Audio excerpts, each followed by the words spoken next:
Alright.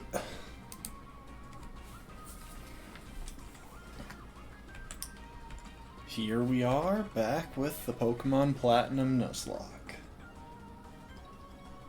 There you go.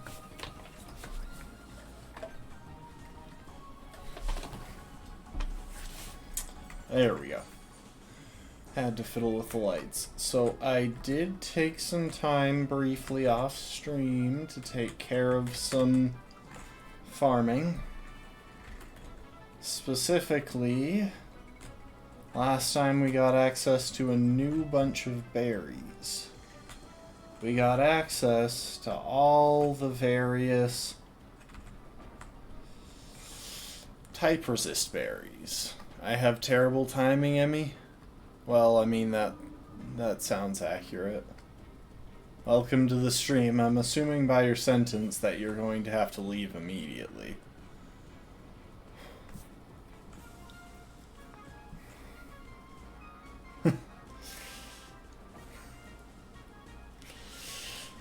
I mean, Emmy, the game didn't run very well for Will. It was actually really funny just how many times the game crashed and or crashed his computer.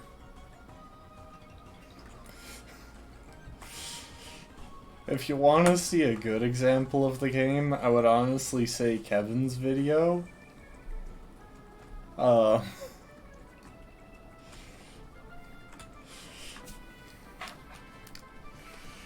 Because, yeah, it ran a lot better for him since he was playing on a PS5.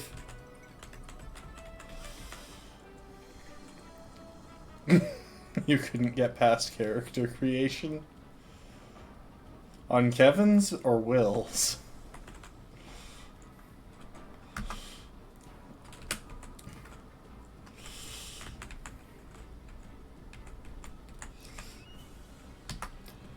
Going to go ahead and give Hercules back leftovers. Trying to play yourself. Yeah, I'm sorry, but the game just doesn't run well. Which is really rough, because it does genuinely look like a cool game. Like, Will was able to get past the tutorial stuff, but I'm pretty sure he's had to give it up because it just wasn't actually functioning.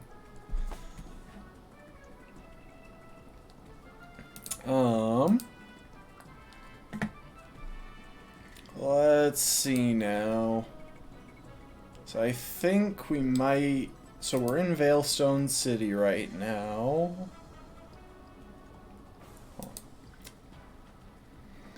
I think we might have a rival fight, like, immediately after we get out of this gym.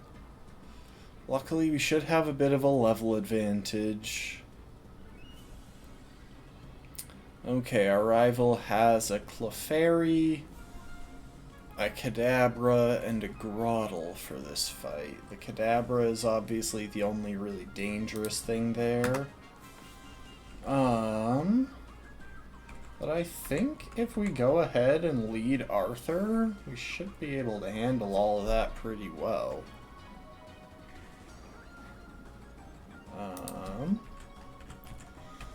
What item is Arthur carrying? Oh, leftovers. Yeah, that works.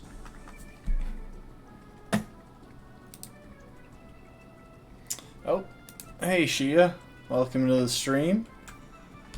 Oh yeah, Emmy, you may have missed this detail, but, yeah, in the Discord right now, I've stolen Sam's name as a way of, well, messing with her. Giving her crap, you know how it is. But yeah, welcome to the stream, Shia. Glad you could be here. We are playing some Pokemon. And it's time to activate speed up mode. So yeah, we're probably about to hit a rival fight. Oh, maybe this is the one where we do a double battle with Dawn.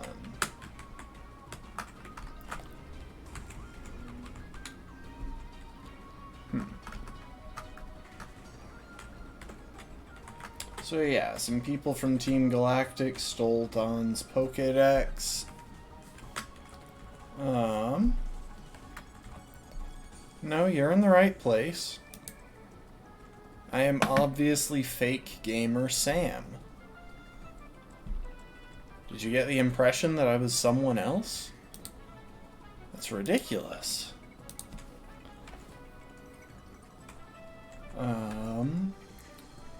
If it's these guys we're up against, then I actually think I'm going to lead with Genghis, because Genghis is carrying coverage for flying types. Yeah. Let's go with that.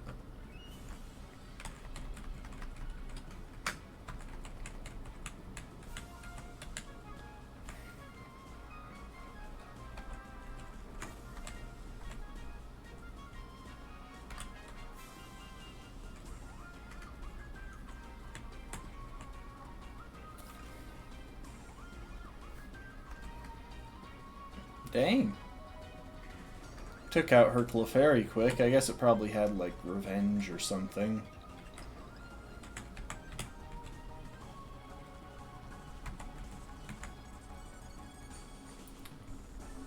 Yeah, that wasn't any trouble. Fighting a rival would have actually been harder.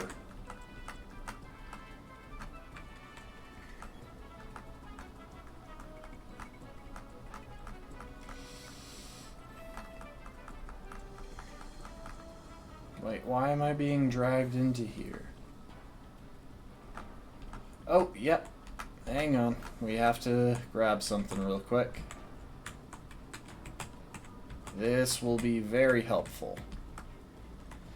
You're actually heading off to sleep? Well, thanks for stopping him while you could, Shia. Have good sleeps. Many rest, all that. Oh, I'm a pro gamer, Emmy? Yeah, that's true. Sam doesn't play Pokemon. She's a fake gamer. Oh my gosh. I never even checked, but I just realized this Togepi has Hustle. Every Togepi seems to have Hustle. It's so annoying. Anyway.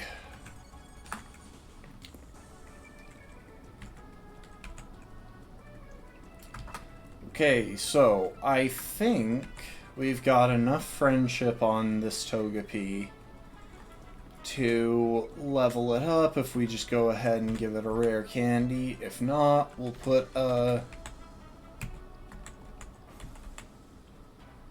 Okay.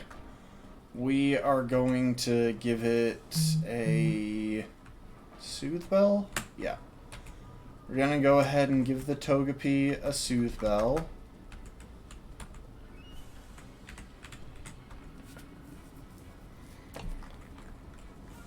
And we're going to put things on fast forward and bike back and forth for a couple of minutes. Because what this is doing is it's tricking the Togepi into thinking that she's been traveling with us. She, he, I don't know. I didn't check. It's a TM sleigh. What do you want me to say? But yeah, this will trick the Togepi into thinking it's been traveling with us, and,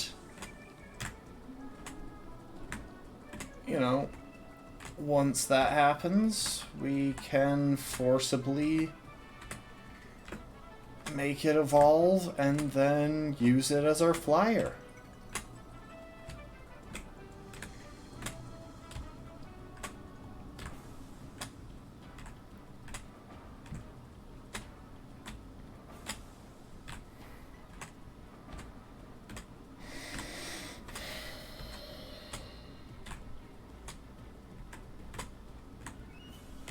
So yeah, I'm sure this is a very engaging image for y'all to watch.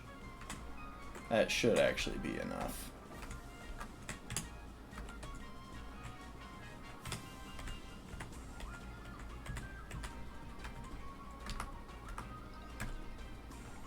Why is it not evolving?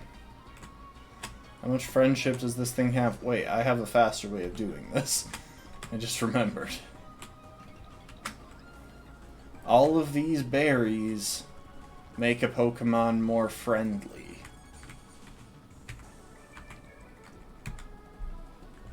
Yeah, let's just force feed Togepi.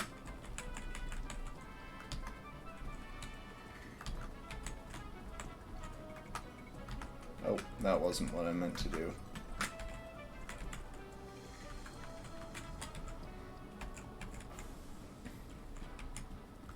Why do I keep checking its tag?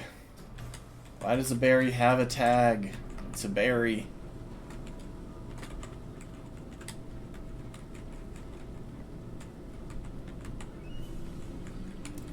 So yeah, we'll just shove like 10 of these down Togepi's throat, and hopefully that'll make it friendly enough. I'm using Pomeg berries because there's not really a reason to lower the HP EVs of... Why do I keep checking the tag? Anything else.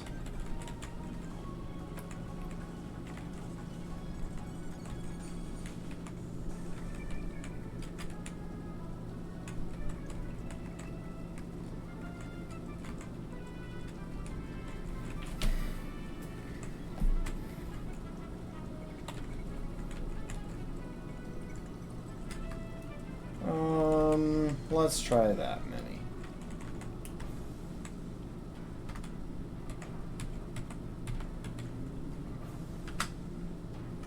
And there we go. Hey B Marching, welcome to the stream. We've had one short battle and then we got the HM for Fly, so we're forcibly evolving our Togepi so that we can teach Togetic Fly. It's the entire reason I've even kept this thing around.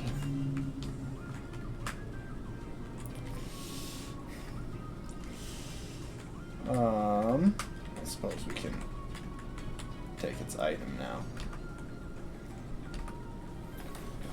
But yeah, thanks to all of that,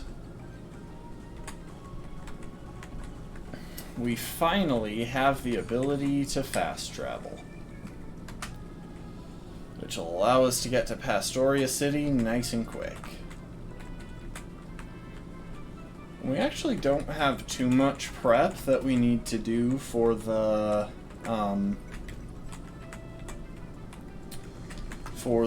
water type gym.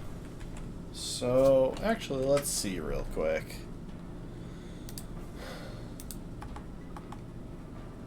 We're here in Pastoria City. What do the gym trainers look like?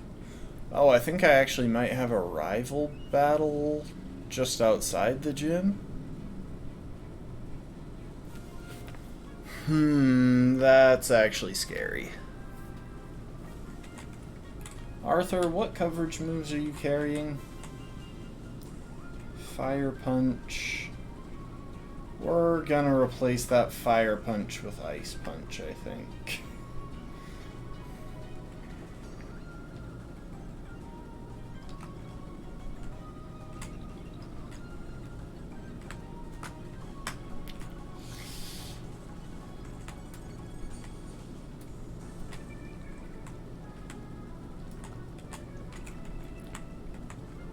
Oh, we don't have Cut on anyone.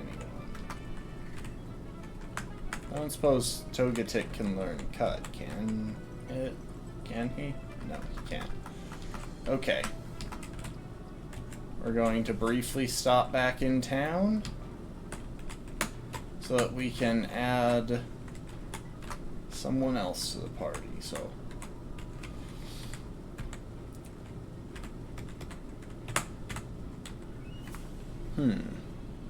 Actually, I want to double check something real quick. So, of the fighting types in Pokemon Platinum, when does Meditite evolve? I know Krogunk evolves. Okay, hang on.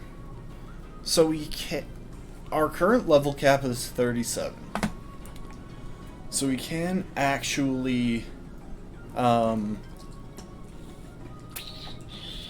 hang on. We can actually level up both Krogunk and Medicham high enough to evolve before this gym.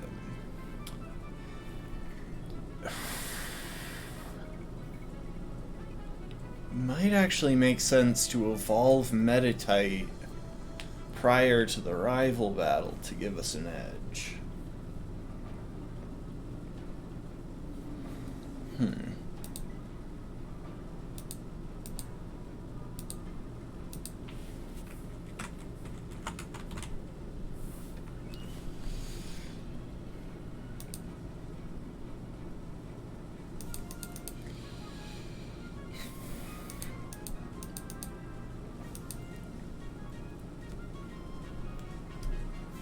Okay, let's see.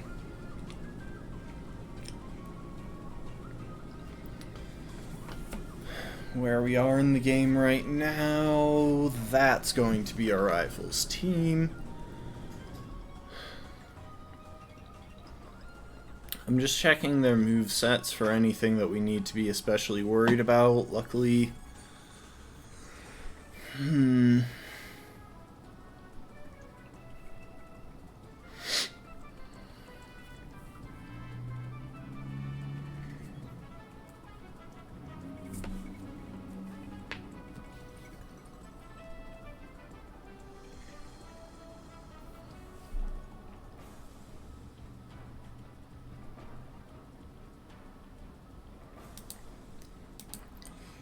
yeah, the two big issues are still that Staravia in the front, and then the fact that his Prinplup is carrying flying type coverage.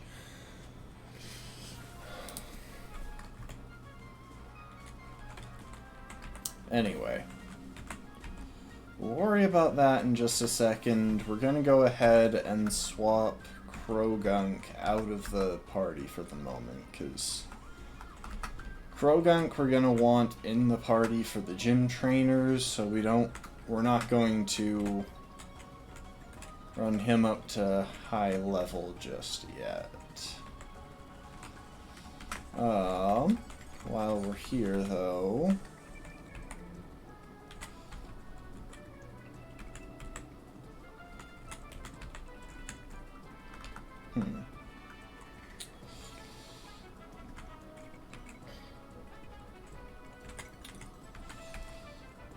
so yeah, we're gonna head real quick. Yeah. We're gonna head over real quick to the move tutor in order to get some better coverage on a couple of our Pokemon. This is going to be a common trip.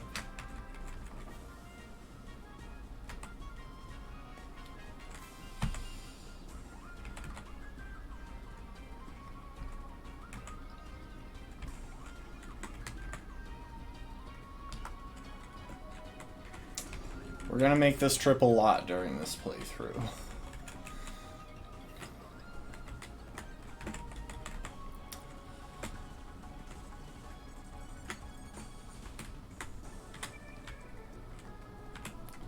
Because honestly, access to the move tutor is the reason that I... Oh.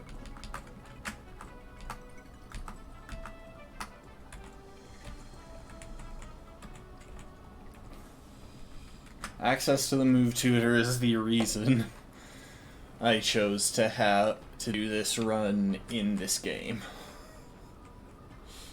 Literally the entire reason. Okay, we've got Ice Punch. And we'll go ahead and replace Fire Punch.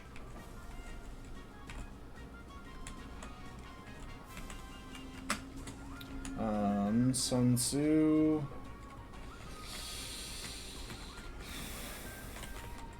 Okay, so it looks like we've already got Thunder Punch on Sun Tzu. So we won't bother with Ice Punch.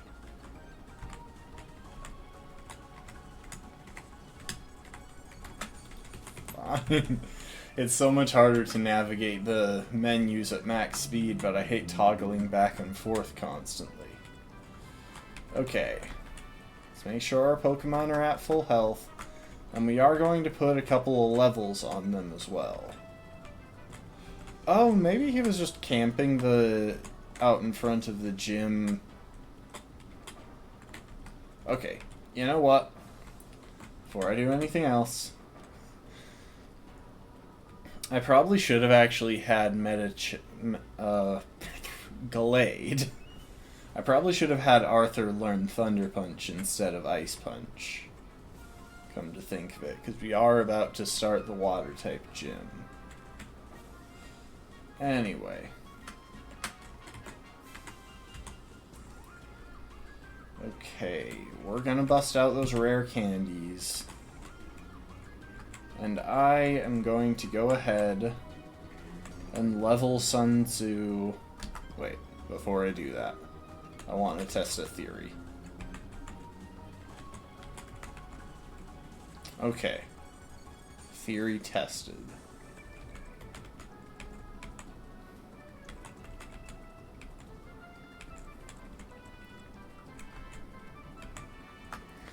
It seems like there is a limit to how many times you can use these things to upgrade a Pokemon's stats, because... And it's before the limit of when they actually hit max EVs. Anyway, we're going to go ahead and level Sun Tzu up to 37.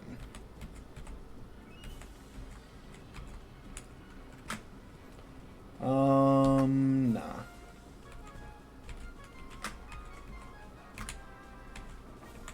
So that'll get Sun Tzu an evolution.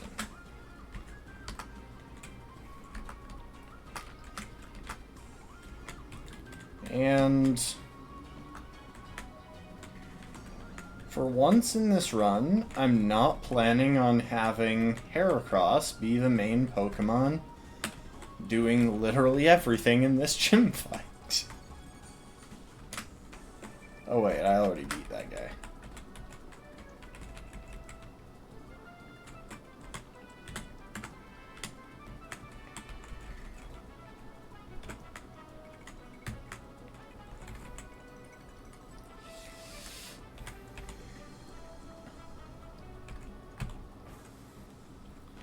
Because Arthur is actually very well suited to dealing with this gym, carrying both grass and electric coverage.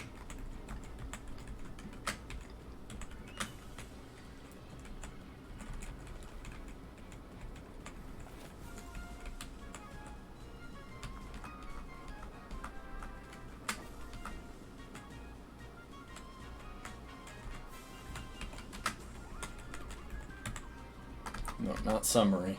I need to fly.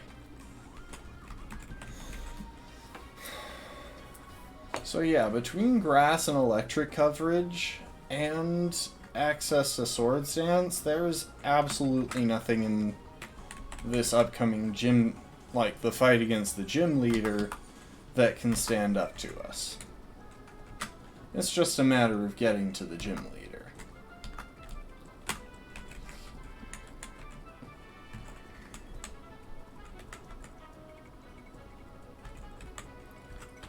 So...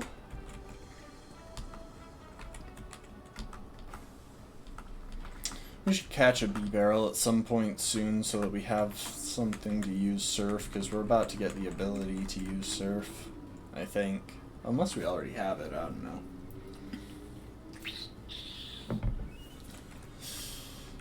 Huh. Luckily, this is by far the gym battle that I'm the least worried about so far.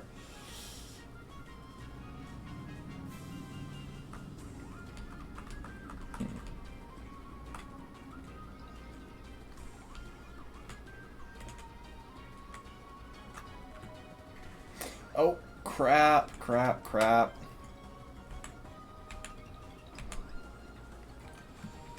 Okay, well, now we're actually in trouble. I thought that this wasn't happening right now.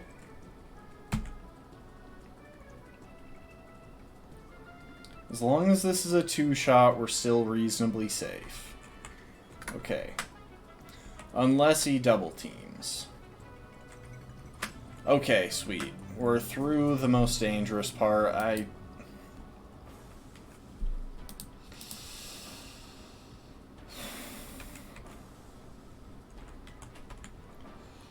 Let's just go ahead and switch in Genghis.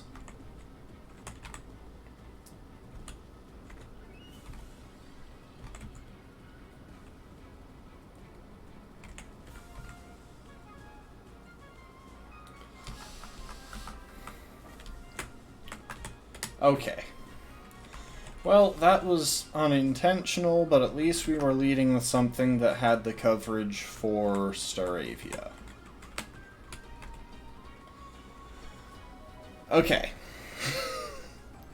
Feel like I'm saying okay a lot, but,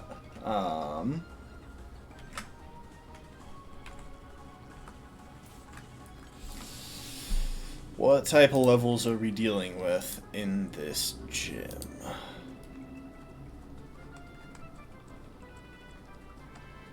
Okay. Why do I keep saying that? Looks like we're looking at opponents.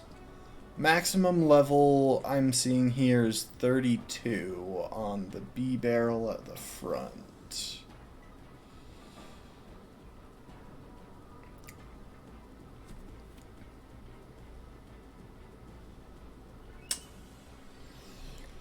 Yeah. There are a couple of tricky Pokemon hanging out in here, but nothing that we shouldn't be able to get through safely.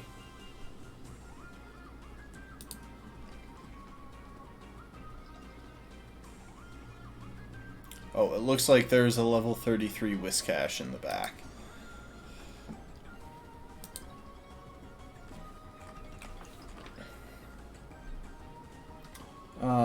So just to play it safe, I'm going to go ahead and get all of my Pokemon up to level 35.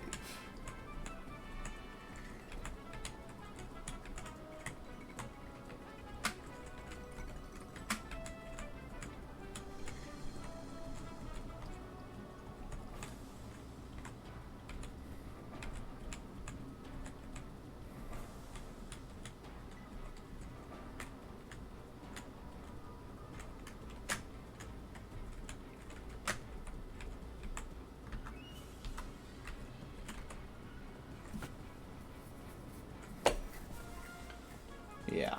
Okay, that should be pretty good for going into this.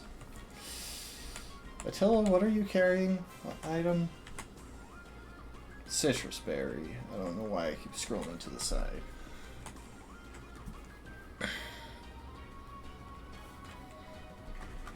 We should probably try and find a time to teach Attila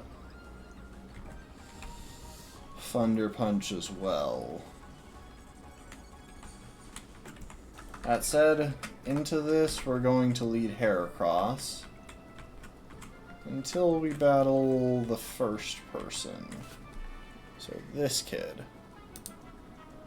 Yeah, this kid is the one with the B barrel.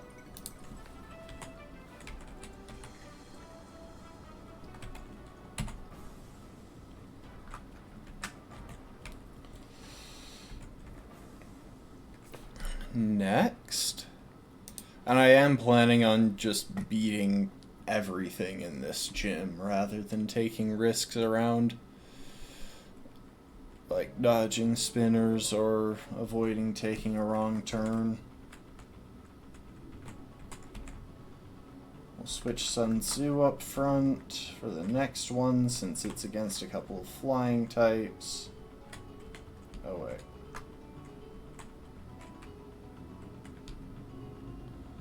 So yeah, Okay. I never actually remember how this, like, what order I have to do these in. Okay, this guy is the second one I'm encountering, and he's a fisherman. Hang on.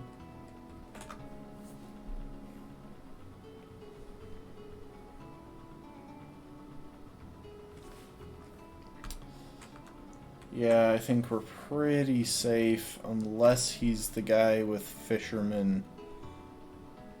Unless he's Fisherman Walter. Oh, geez, that's actually tricky. Okay, we're just gonna leave him alone.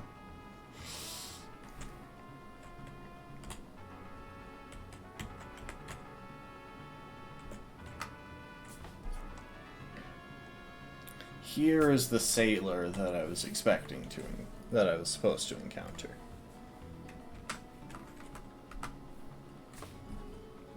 Okay. Sun Tzu. Just go crazy with Thunder Punch.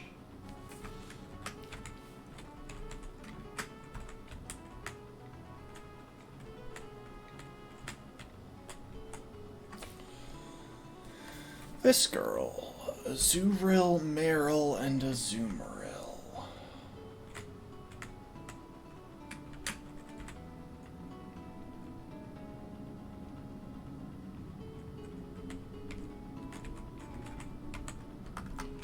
We'll put Arthur up front for this.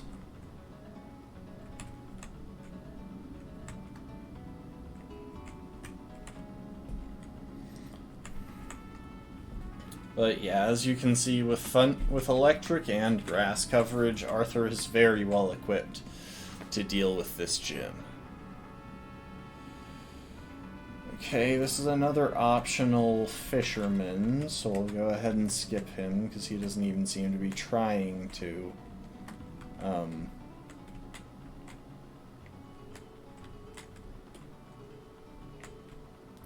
He doesn't even seem to be trying to spot me. Yeah, the two fishermen are definitely the most dangerous in this gym. One of them has a Gyarados, and the other one has a Whiscash with Magnitude, which is always scary because you just know the AI is going to land a massive Magnitude 10 for 150 base power and totally eviscerate something that should otherwise be totally safe.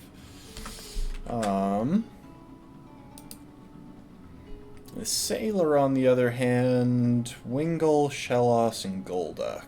Okay, yeah, none of that is really that tricky since we're leading with Arthur. Thunder Punch, Leaf Blade, and Leaf Blade. Even if that second Leaf Blade hadn't been a one-shot, we would have been okay since Gallade's part Psychic type and has good special defense. That Golduck had Psychic coverage, but it wouldn't have done that much to our part Psychic type. Okay, so we've cleared out the gym as much as we needed to.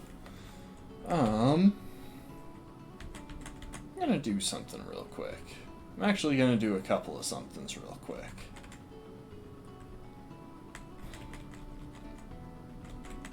HP up. We're gonna try and make Attila as bulky as we can.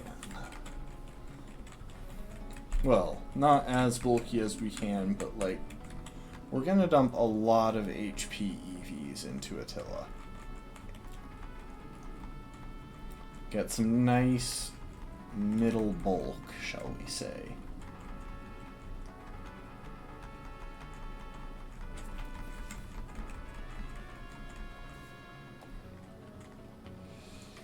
Okay, the other thing that I want to take care of real quick, we will actually need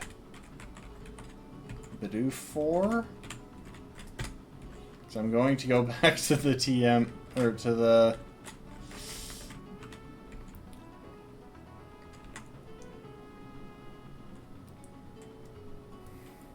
whatchamacallit.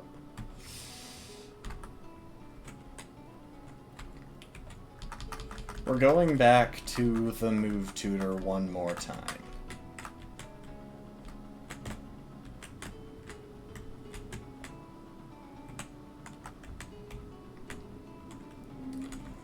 Gerudo Desert will always be an awesome theme.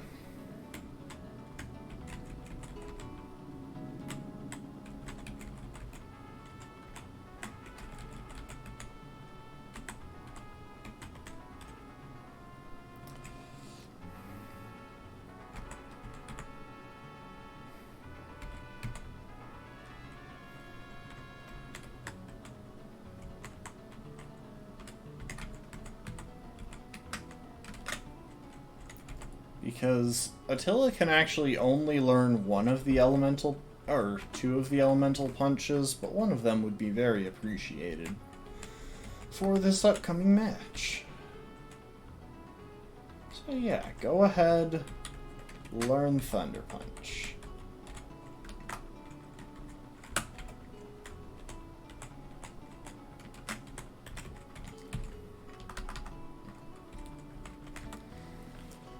And now, we'll swing back through Pastoria City and grab a gym badge on our way.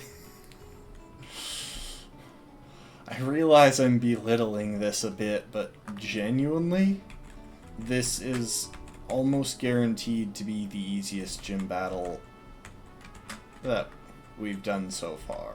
And that includes the Rock-type gym, which was actually a bit scary because of the Cranidos.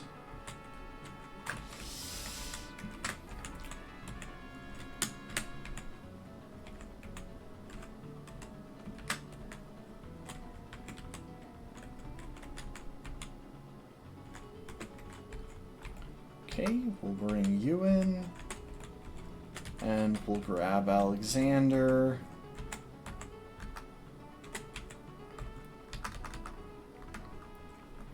The only real issue that I anticipate here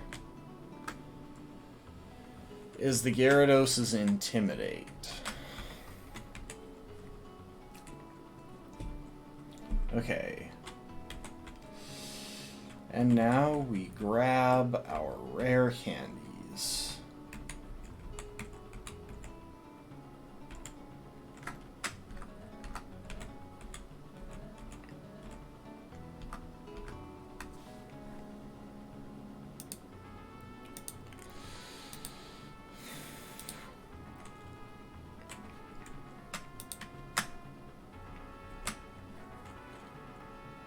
Let's see here.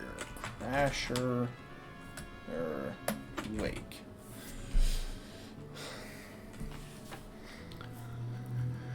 So yeah, Gyarados is carrying Waterfall, Bite, and Brine. Also Twister, but that one's not worrying.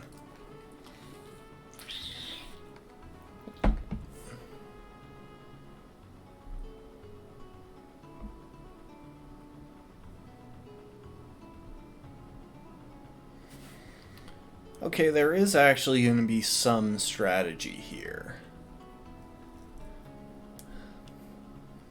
This might not turn out to be a pure,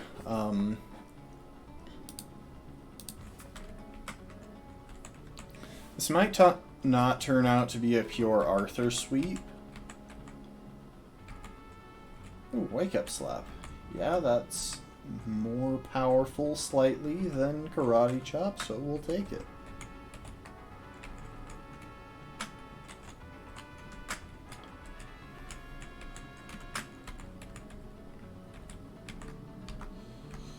We're not going to bother with Nasty Plot, because I'm not planning on making Attila a special attacker. And Attila is now a Toxicroak.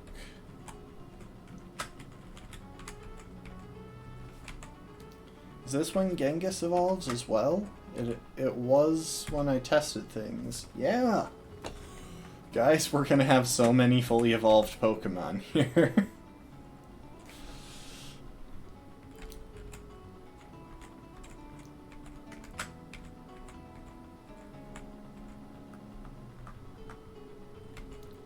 Hercules wants to learn close combat, I don't actually think I'm going to go with that.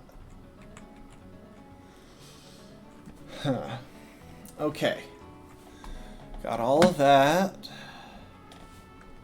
And I want to double check when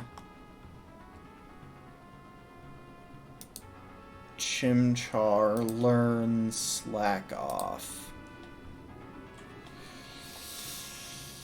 39. So Chimchar won't be learning Slack Off before this gym, so we can keep the Everstone on Alexander.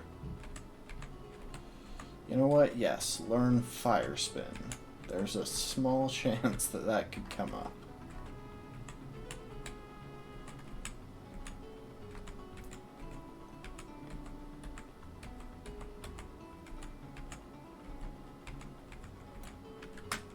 Now, we're definitely not going to be using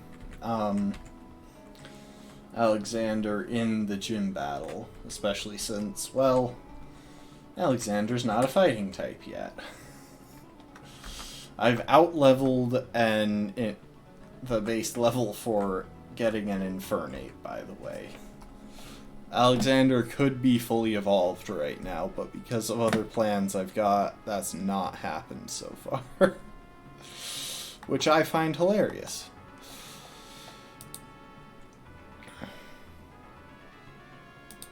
Okay. So I'm seeing two major issues with my initial plan. The first is Gyarados' Waterfall.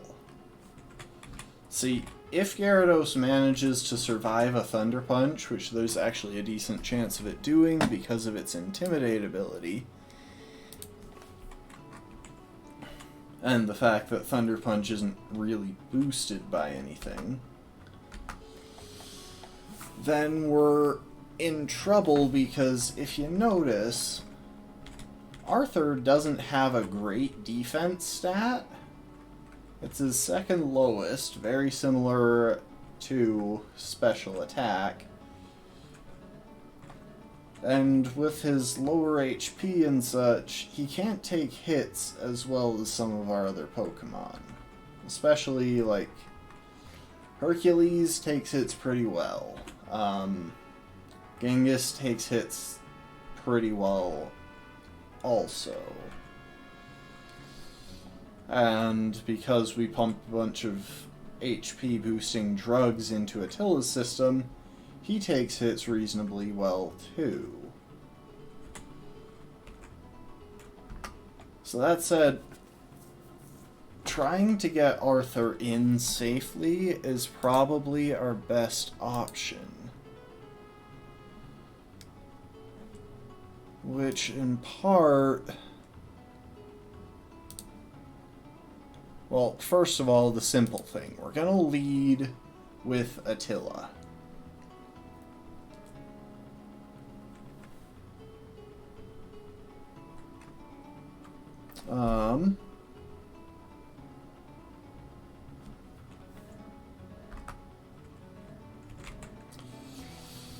And I'm going to teach Attila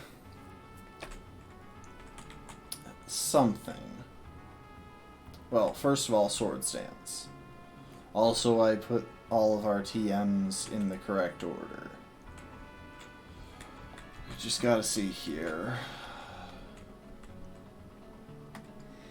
Because Attila completely walls Gyarados thanks to its Dry Skin ability.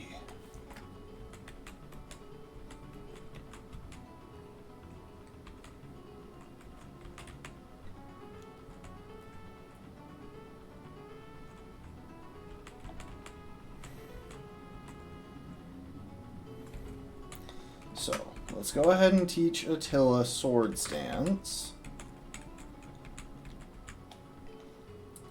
And we'll do that in place of Feint Attack, I guess.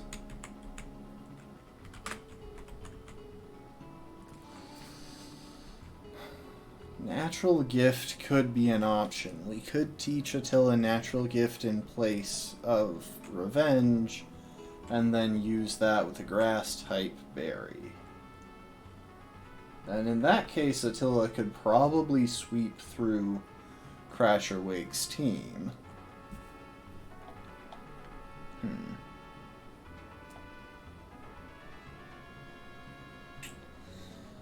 You know what? I actually think that's the smart plan here. There's very little that can go wrong in that plan. Because Attila also pretty soundly walls Floatzel. The only thing that's dangerous in Crasher Wake's team is Quagsire. Yeah, hold up. Can Attila learn Natural Gift?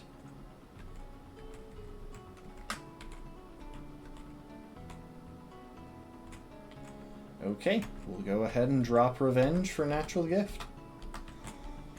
I do want to double check if Attila has any move relearner options.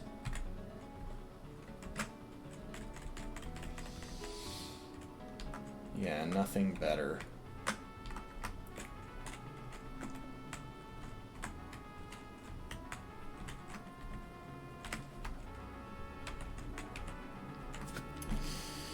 Give me one sec.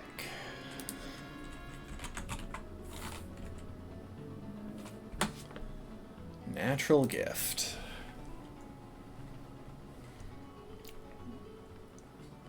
So we're interested in a decent grass move. It looks like the Pineapple Berry does that.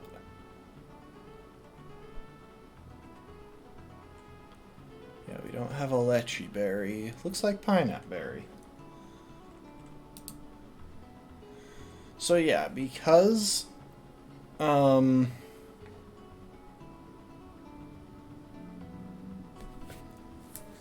know, it just occurred to me, though, that there's an easier option.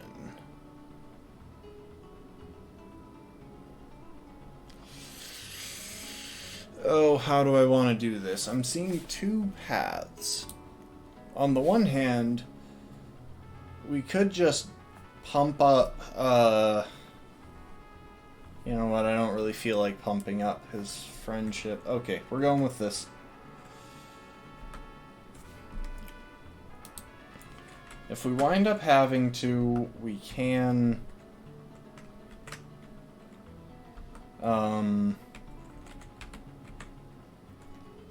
we can just switch something else in against Floatzel to finish things up.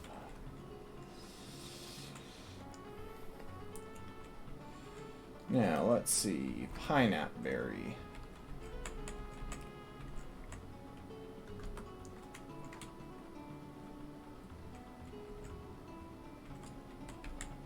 I probably could have taught Genghis Thunder Punch as well, but I didn't really feel like changing that up.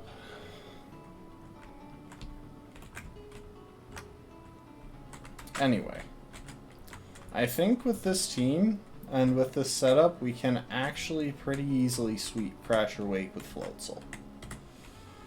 So the worst thing that Gyarados can do to us is, I believe, Bite. Hang on, let me double check. See, this is the trouble. I don't remember anything past a few seconds. Yeah, so Gyarados has Waterfall and Brine, both of which we're immune to, and then Bite and Twister. And between those two, Bite is definitely going to be the better option, just because Gyarados' physical attack is so much higher. But even if that doesn't turn out to be the case... Oh, heck, I messed it up. Even if that doesn't turn out to be the case, we can still beat Gyarados. We don't really have much to worry about from either of its moves that can actually hit Tilla.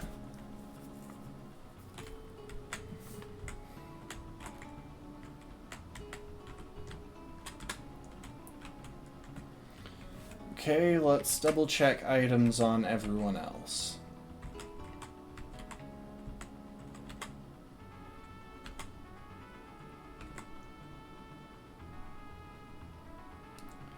Okay, Genghis is carrying leftovers. That works well enough. Gallade is carrying leftovers. I might switch Genghis's leftovers to a citrus berry, actually.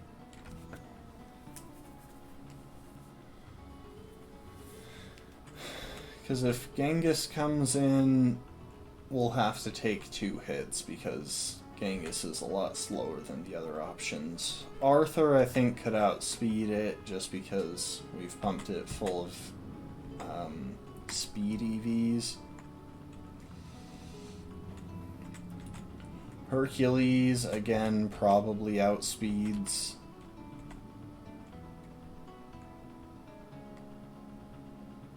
Sun Tzu, kind of the same boat as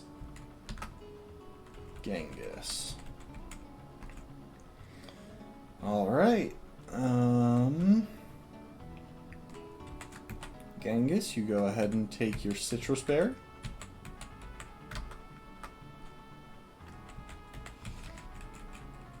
And we'll do a quick save. I actually don't know if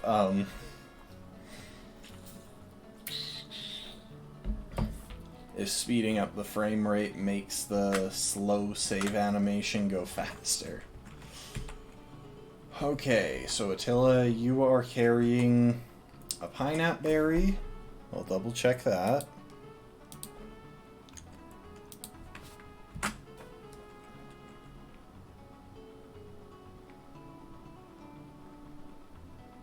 You are carrying a pineapple berry for a 70 base power grass attack.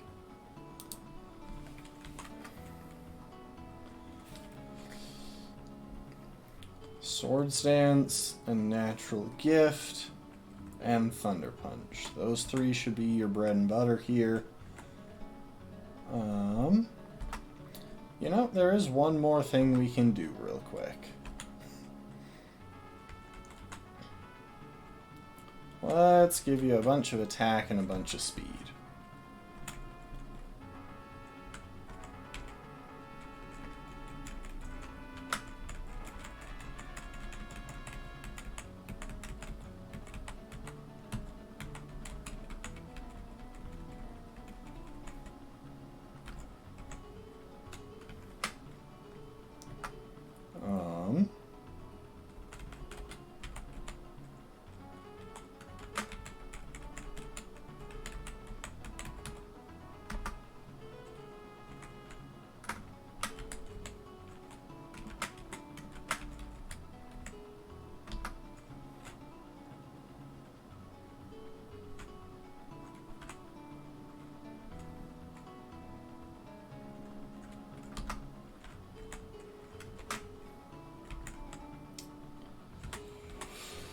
And here we have it. This is our champion for this gym. At which point Attila will probably see very little use. Unfortunately. I love Toxicroak as a Pokemon.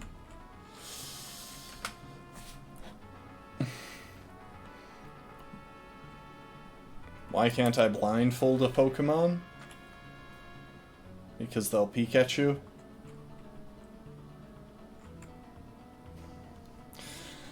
I'm sorry, I stole the dad joke.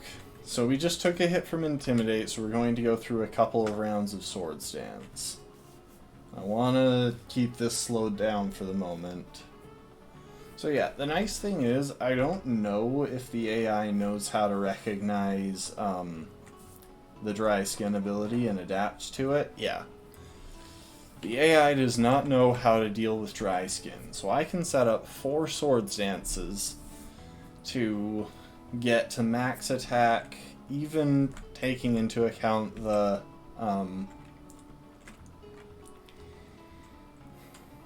whatchamacallit, the attack drop from before.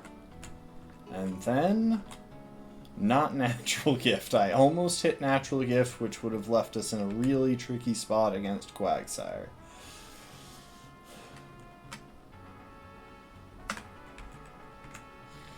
And Quagsire.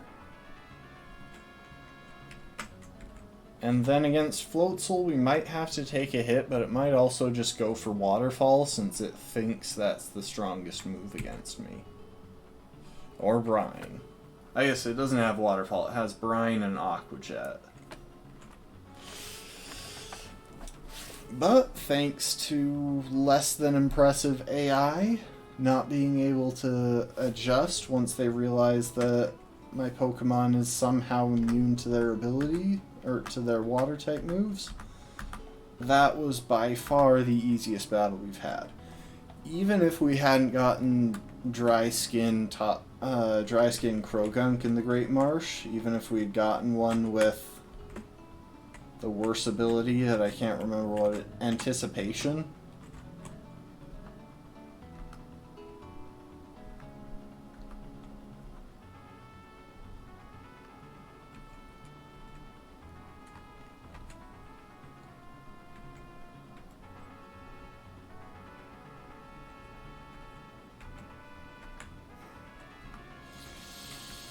Look, I get that there's something going on in the game, but I'm just gonna go and take care of my Pokemon real quick.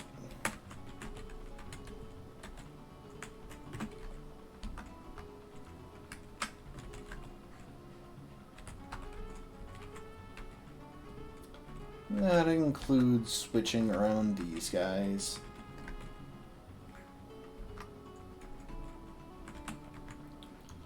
Okay, so we're not going to keep both of these two on the team together much at all. Unless we've got a compelling reason to have both Sun Tzu and Arthur on the team at the same time. We're gonna keep them separate, because if there's any redundancy in our team, it's between those two. And if there's one of them that I want to keep safe, it's Arthur. Just for the purposes of this run, Arthur is a little bit more critical.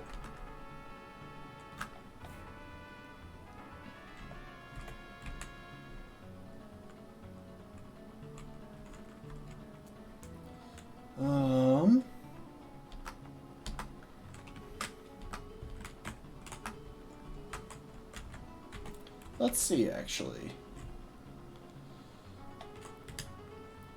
Do I have another move that might be... I'm going to check Toxicroak's TM options.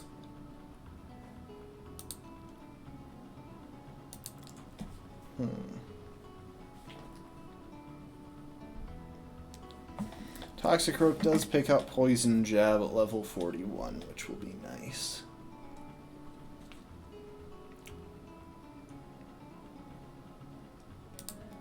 Give me a sec, I'm gonna check something.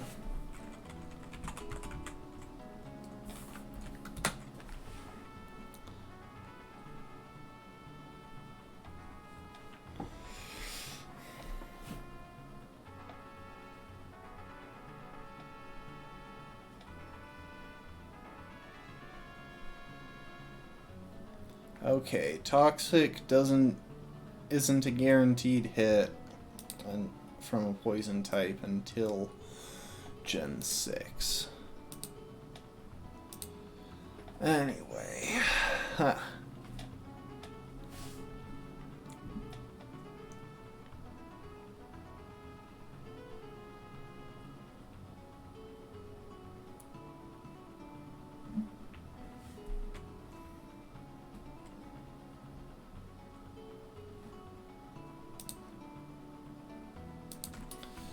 this is tricky, but I think I know what I want on Attila. Also, Hercules, what do I have on you right now? Aerial Ace. We're gonna drop Aerial Ace on Hercules.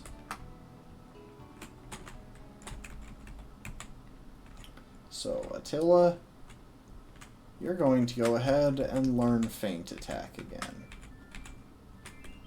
in place of Natural Gift.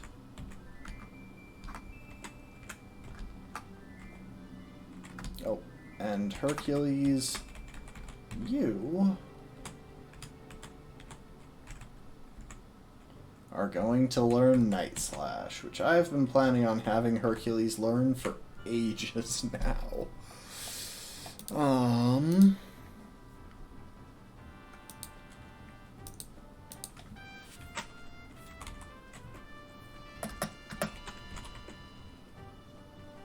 Sorry, ignore that.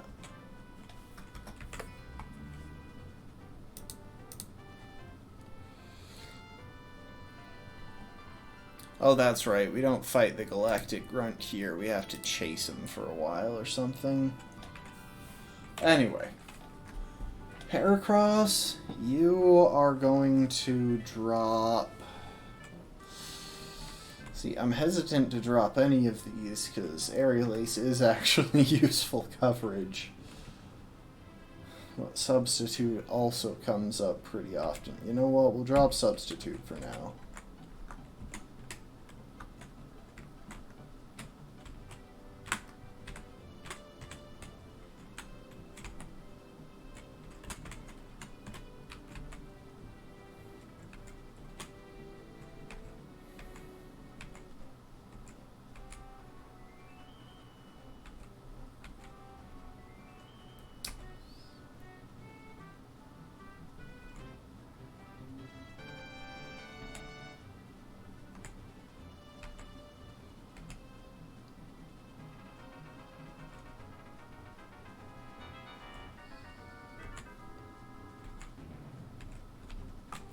Okay, so this guy set off a bomb.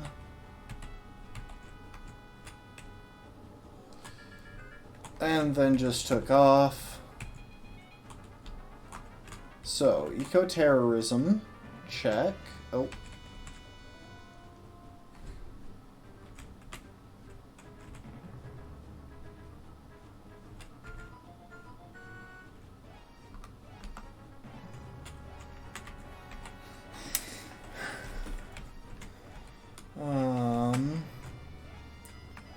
Yeah, let's get Sun Tzu up front. And we have to keep following this guy.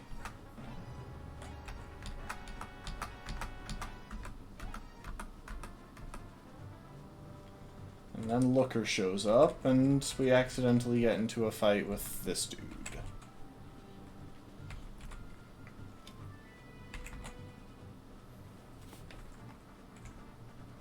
Oh. I'm just not being that careful right now. I mean, I think we've got some decent space until the next level cap, but I could be completely wrong. I haven't even looked.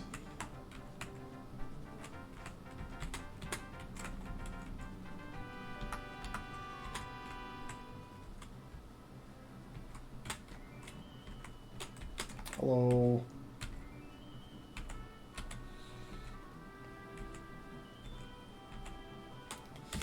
I gotta admit, this part always actually made a lot of sense to me. Because we're the people who have been basically kicking Team Galactic's butt all over the place.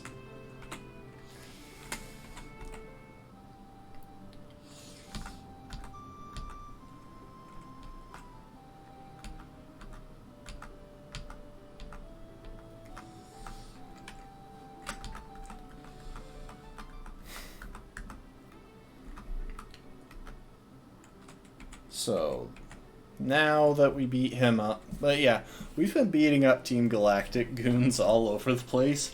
Why would we not, why would they not start running from us?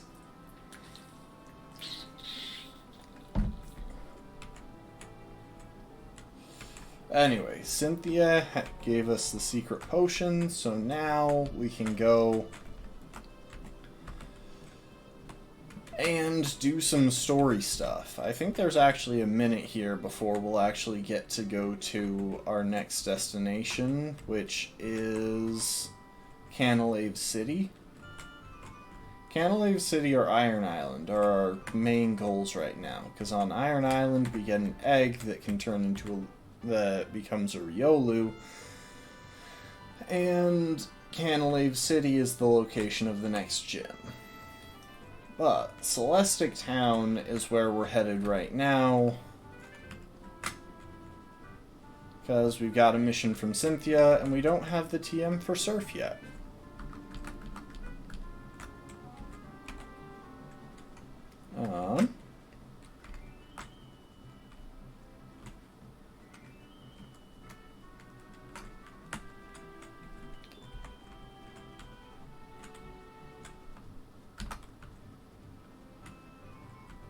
I already cleared these guys out of the way.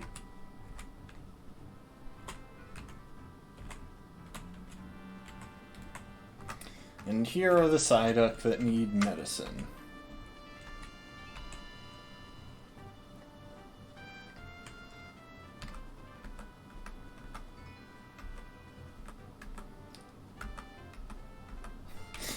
I keep hitting B because that makes the text scroll slightly faster. But that means I keep accidentally refusing to do the task that we need to do to progress the story. Anyway. Where are my repels?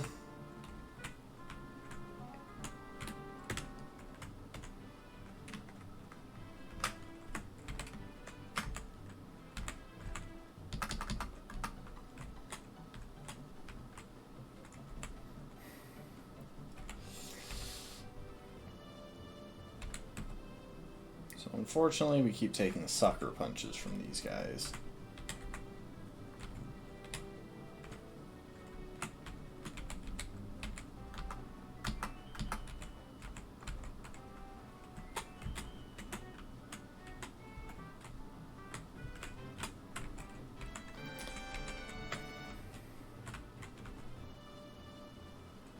Oh, did I never...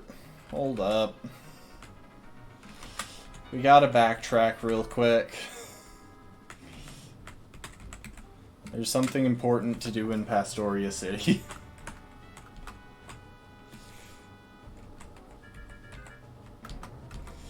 And this is one of the most annoyingly hidden...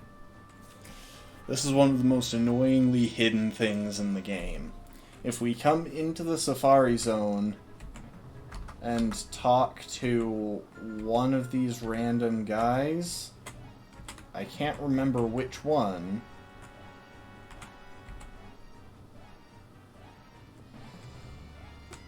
but there is some random person in the Great Marsh that gives us the TM for defog.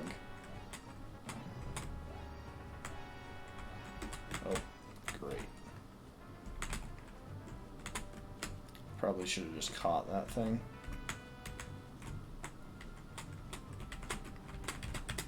Is it still some random person in the Great Marsh, or did they change that for Platinum?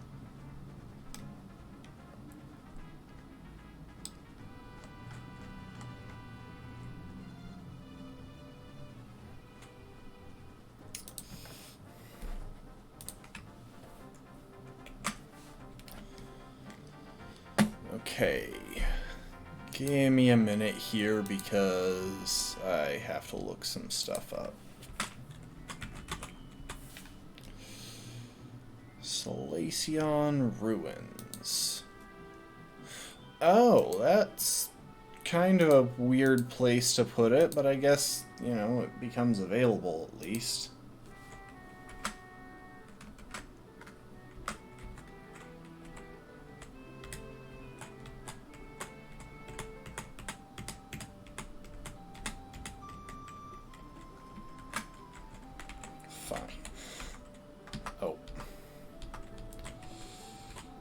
We gotta leave the Safari game.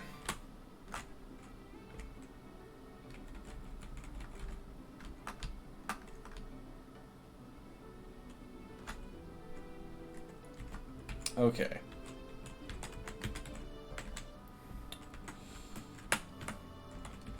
We're gonna fly to Solaceon Town. We need to track down the TM for defog.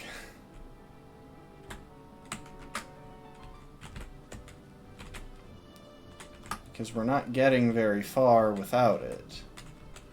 Like, we could get through there blind, but I really don't want to.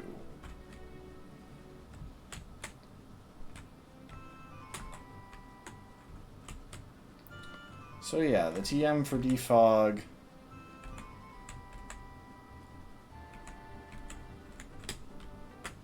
Or the HM for defog is somewhere in here.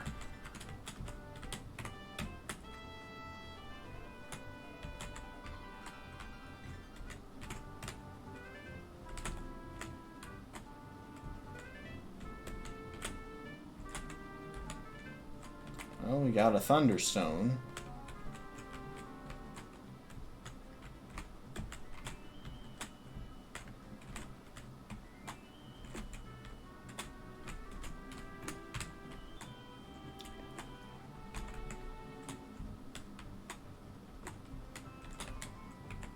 Defog.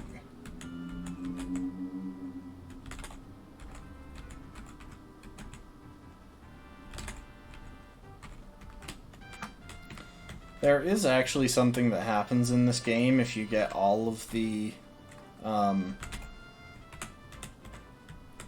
different letters with unknown, but it doesn't really do anything for what we're trying to accomplish here, and it takes ages, so we're not going to bother.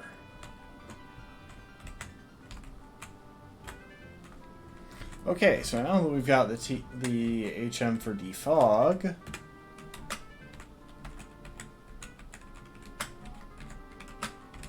we can go ahead and teach that to Togetic.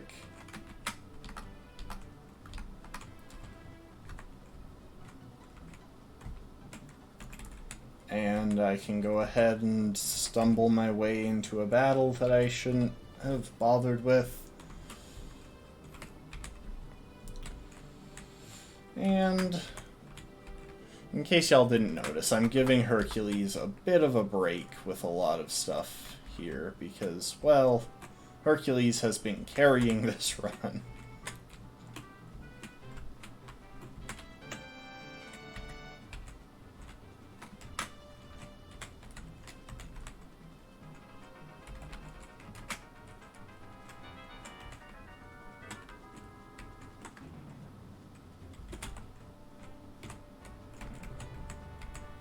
So yeah, that person is annoyingly positioned, and I don't know if we can actually get around having to get past them.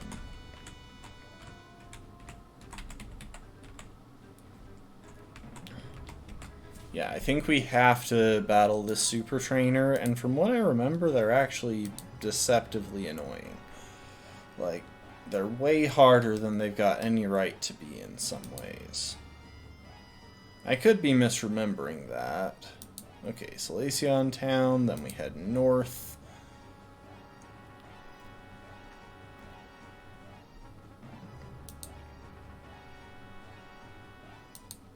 And we go to the north section of it.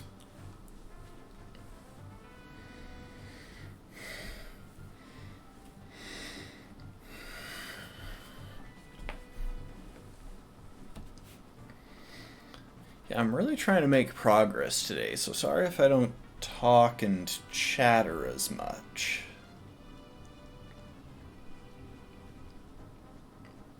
Alright.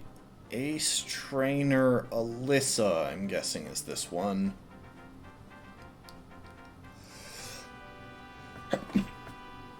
That was fun. Ace Trainer Alyssa has a Ponyta and a Grottle.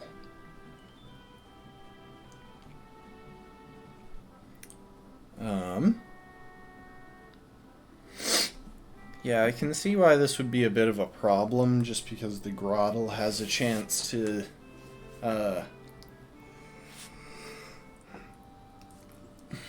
the Grottle has Curse and Bite, so if you don't finish it quick, you can wind up dealing with setup, and the Ponyta has Fire Spin, which could get you trapped in there. That said, it shouldn't be an issue as long as you go in ready to fight, you know, even moderately intelligently, which is actually harder than it sounds. An Apom? I was looking at the Pokemon Diamond and Pearl list, wasn't I? Yes, I was.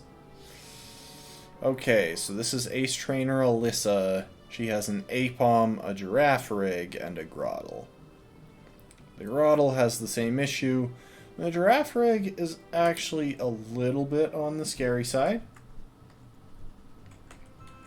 So we're going to make sure that we're ready for it when it comes out. Oh, that is not good.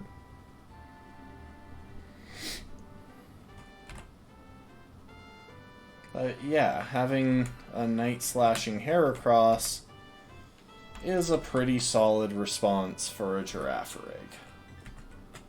Now we're gonna heal. Because I didn't bother to check that, that Apom's moveset, and it was apparently carrying Aerial Ace. There's also these guys who are a massive pain. They have a Gyarados and a Raichu.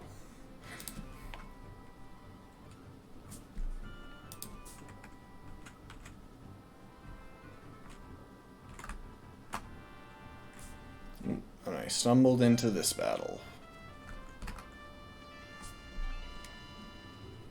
Oh, it's this guy carrying. Okay, this is the one with a Scyther. Yeah. It's listed kind of out of order, but doesn't look like we have too much to worry about here. Oh, never mind. The Scyther has wing attack. That's something to worry about. Luckily, I'm pretty confident Genghis can take at least one hit. Even if it's a crit. Which it is.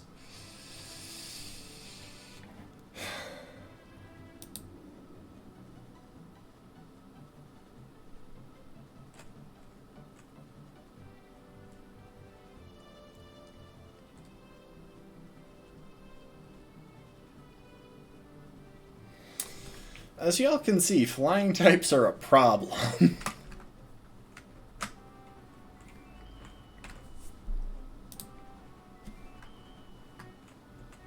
And now we're gonna switch Genghis back and let Hercules finish this up.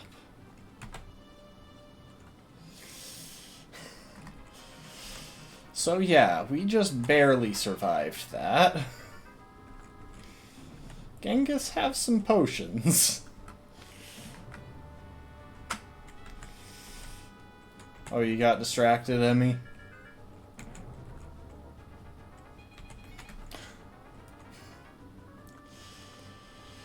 Why can't you blindfold a Pokemon, Emmy? The fact that you started a joke and then I didn't notice soon enough, so you just left is... I don't know if your joke can out-funny that.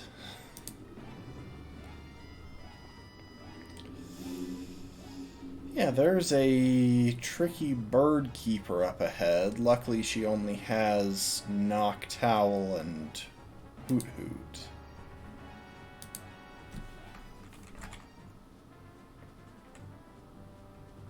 Are you gonna finish the joke this time? Ah, because it's going to Pikachu. I see, I see. Genghis, we're gonna go ahead and give you an item. We're going to give you a Pomeg. No, not a Pomeg. A Pyapa berry, I think it is. Pyapa. There we are.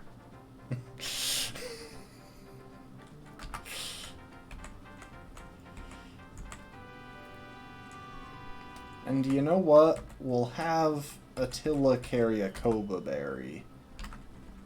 So that if absolutely necessary, I can switch it in on a flying type attack. And then counter with...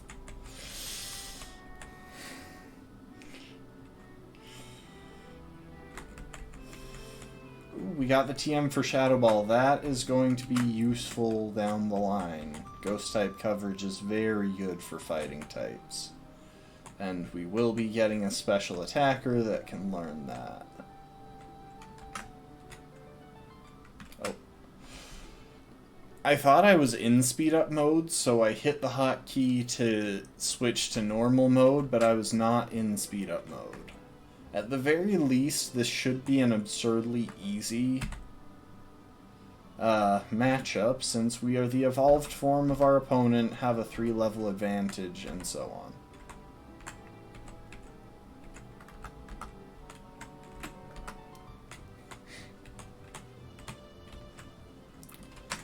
Okay, we got another ace trainer. I'm really taking it careful during this bit because, honestly,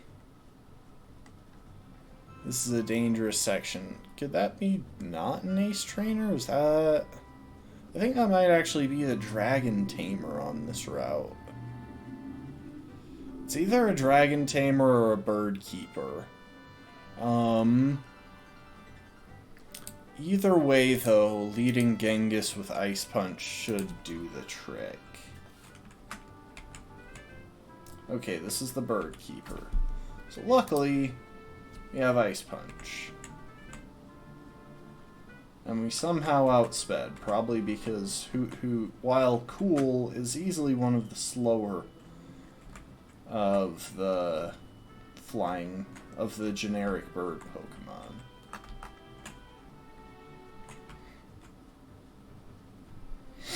We're gonna make sure this guy turns first.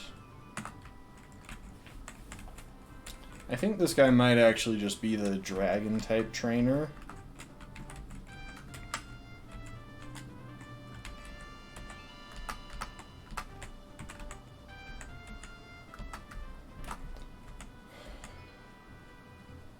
Alright. Oh, this is the veteran. Oh, thank you for that guts boost.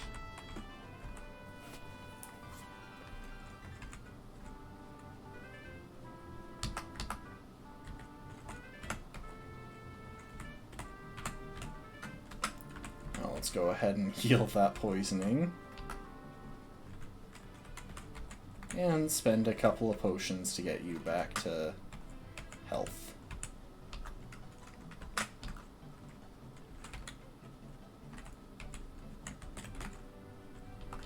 And bring Heracross up to the front of the party. But yeah, here we are. I guess we didn't really need to spend those resources to heal, but it doesn't matter.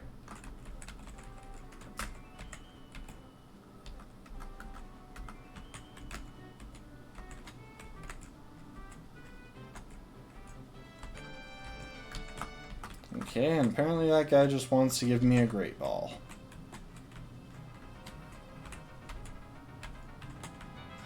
Let's see what's around Celestic Town.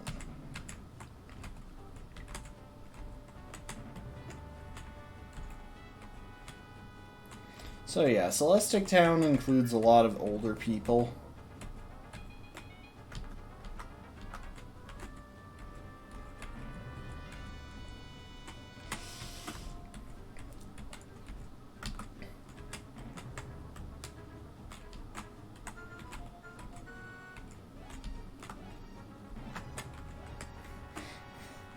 I love how intense the Hyrule Field theme gets at this part.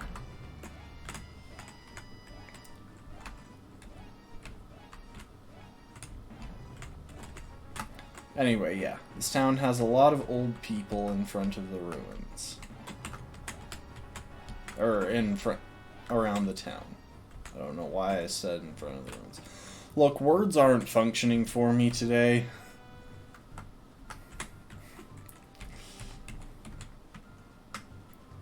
Oh, wait. I should actually check what this guy's team is made up of, because I could royally screw this up if I'm not careful. Okay, this guy has a Beautifly and a Krogunk. Okay, yeah, we don't really need to worry too much here.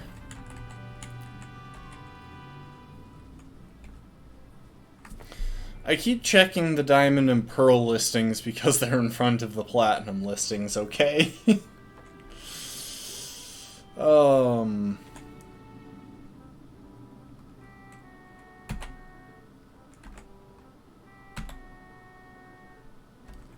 had to take a Fire Fang, but it would have been fine even if it crit and or burned. We've got the Guts ability to deal with potential burns. And...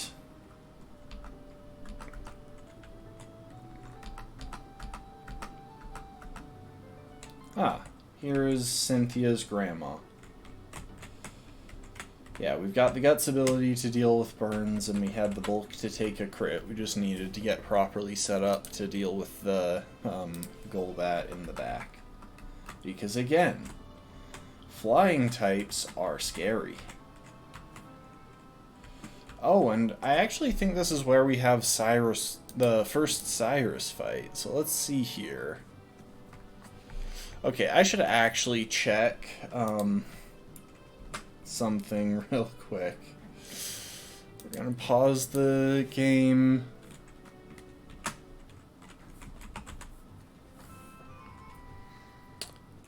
Okay. Congrats, guys. You now get to see the strategy that I've been sitting on since basically the start of the run. Because there's one other major battle that I've already done planning for. Other than... there are two other major battles that I've already done some planning for. And while I could save this for a bit longer, I kind of want to show y'all the strategy that I plan to use for the major Cyrus fights in the game. So, you might recognize this guy. This guy is Alexander the Chimchar. He's our starter. We have barely used him because he's not a fighting type yet. We've kept him as a Chimchar because he gains access to certain important moves at various points in the game, or in his level up, that he won't get access to once he evolves.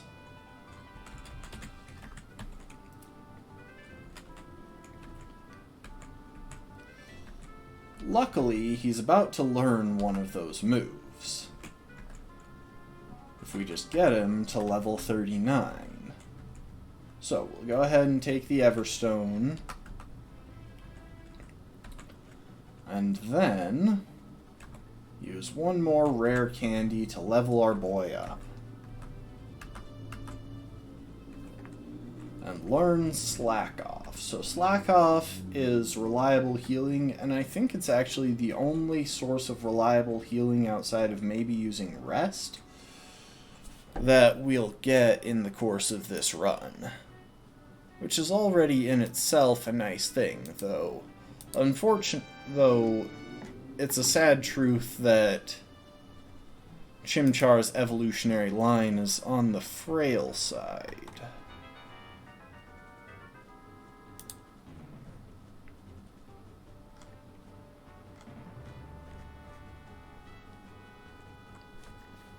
Wait, what the heck? Since when does Infernape learn Calm Mind by level up? And how is this the first time I'm noticing this? I mean, it won't come up until later, but... No, we'll still probably stick with Nasty Plot. Anyway. Because we now have access to Slack Off, I'm comfortable letting Alexander level up, since otherwise... So, couple of corrections. Alexander can still learn Slack Off when it's Monferno, but it will never learn it as Infernape. So this was still the fastest way to have our Pokemon learn Slack Off. And we're not going to bother leveling it up again, evolving Alexander into Infernape. We don't really need to do so at present. What we are going to do is give Alexander a move that we've had access to for a while, I just haven't ever gotten around to teaching him. Alexander, it's time for you to learn Flamethrower. And luckily, since we got access to the TM for Flamethrower before we learned Slack Off, we don't have to hold out to learn Flamethrower before evolving him. But now, Alexander is going to solo Cyrus. And you may ask, how is the weakest Pokemon on our team going to solo Cyrus? Well, it's very simple. First of all, we're going to give him a bunch of drugs. That's just because we haven't been doing so up to this point. And besides, we need to use these calciums on someone.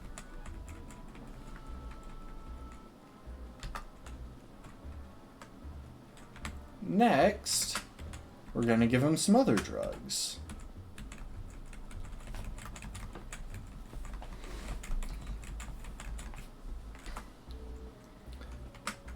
And finally, we're going to give him some more drugs.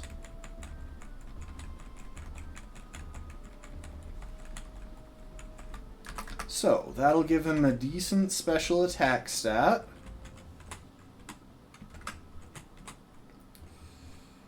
Along with a nice set of special attacking moves.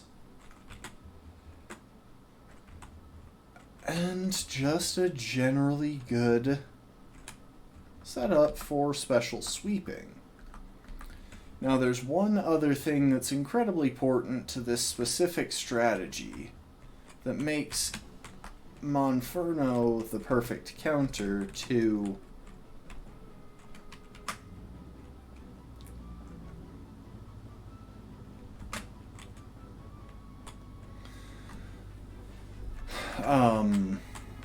Monferno and its evolutionary line, the perfect counter to Cyrus. So we're getting some lore, and it's time to fight Cyrus.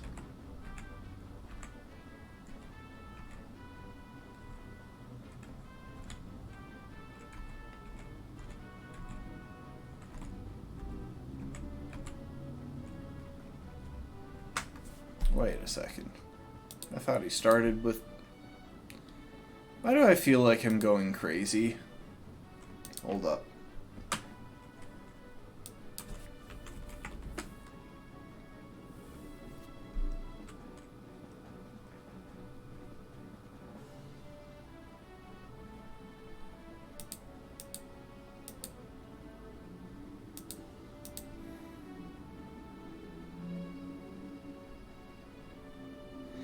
Okay, so Cyrus leads a different Pokemon this battle, but it still works, because that Sneasel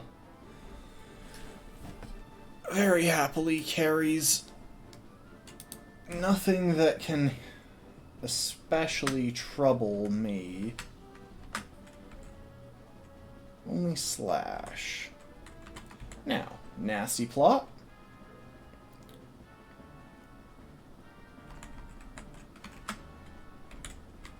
Flamethrower. Oh, that's right, it outspeeds. Okay, so... Oh. We're gonna change up our strategy because I've been running my mouth here. And doing so in kind of a stupid way. Attila is carrying Culver Berry, which will cut the damage from this flying type move in half. And Attila can use Thunder Punch to break through this thing. Okay, looks like we're not in the ideal position to do this.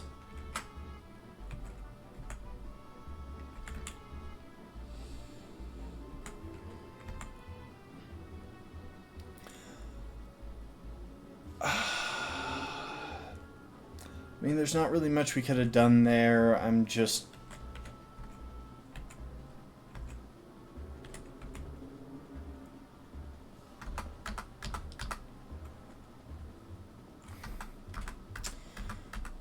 So, folks, what did we learn here? We learned that Umbreon is an idiot.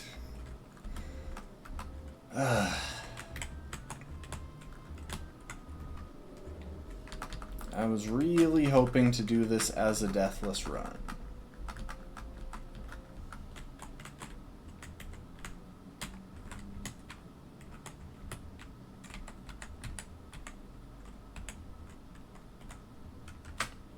If nothing else, we lost the Pokemon that we could afford to lose the most.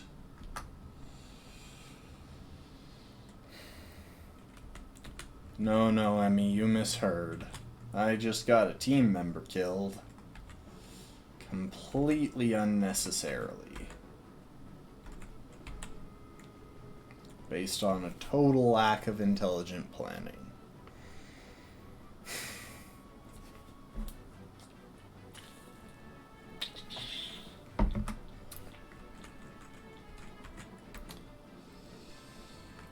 Well, if we manage to keep our entire team alive for the rest of the run, then at the very least...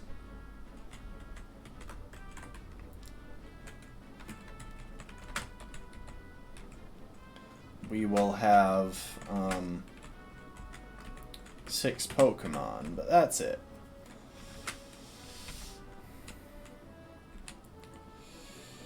Okay, well, we got the TM for Surf just now. Or the HM for Surf. We're gonna need a Pokemon that can actually use that.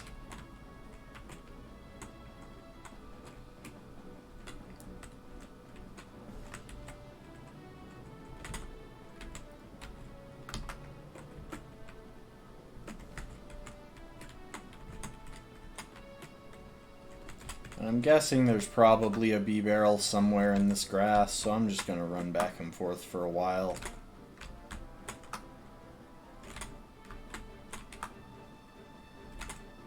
There isn't a B-Barrel here, is there?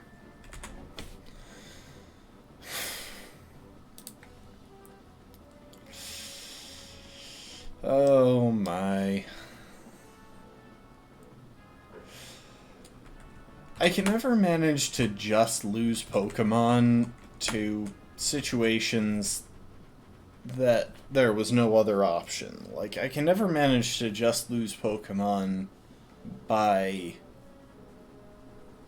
the need to sacrifice something. I always have to get something killed stupidly.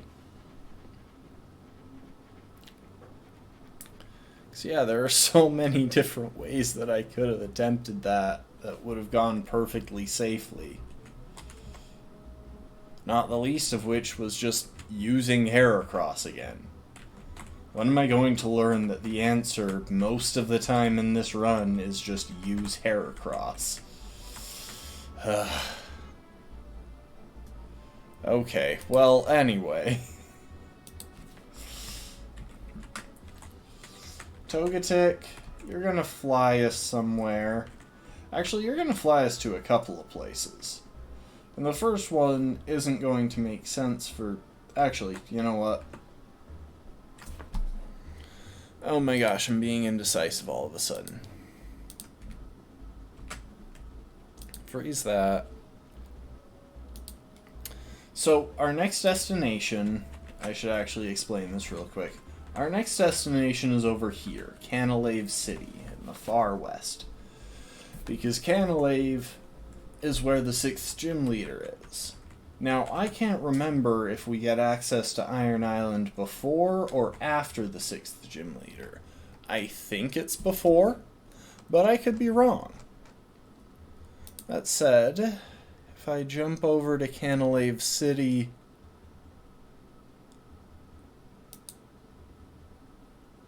in this one...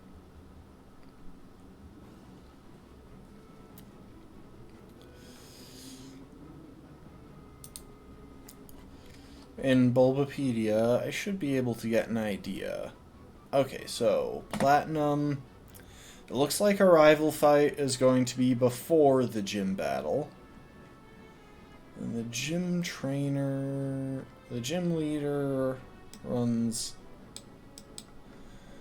The gym trainer's Pokemon are all running around level 35 to 40, with the gym leader having a level 41 Pokemon as his best. Now, what are the trainers on Iron Island carrying? 34 to 36. 31. In Platinum, that's a 37. I think there's a chance that we get access to Iron Island first.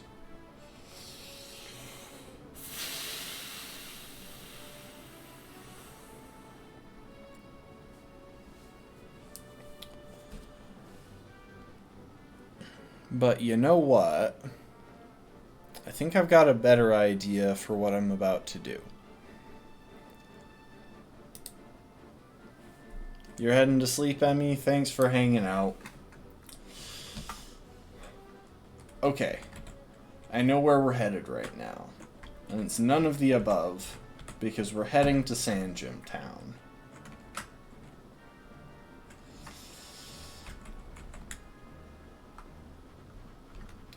Except we're actually heading somewhere else because we still don't have a Pokemon that can use Surf, and we need one. Actually, I wonder.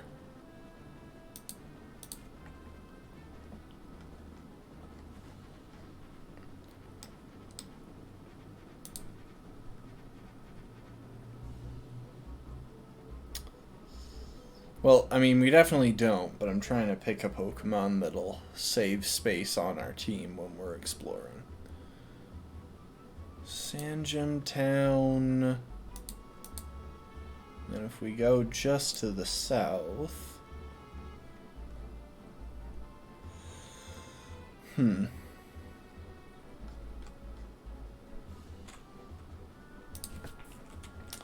Mantine.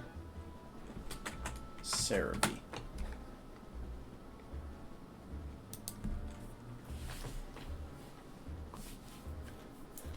Okay, we can't get a Mantine without evolving a Mantike. Can we get a Mantike? On Route 223, which is all the way over here. Okay. Dang it. I was hoping to have a Mantine that we could use for both Surf and Fly, but does not look like that'll work. So we gotta find someone that we can use for Surf.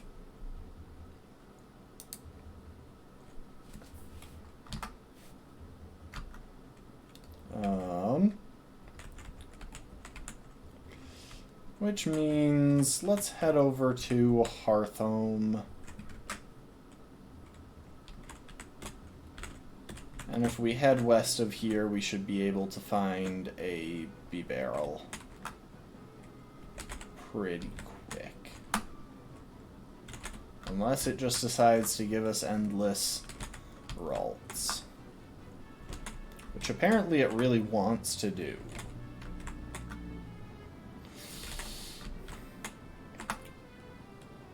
There we go. Pokeballs, netball. Let's go. Oh, it survived. It didn't do that. Ultra Ball.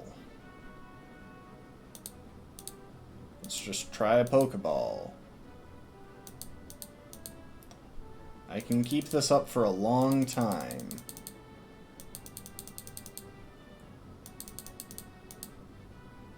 There we go.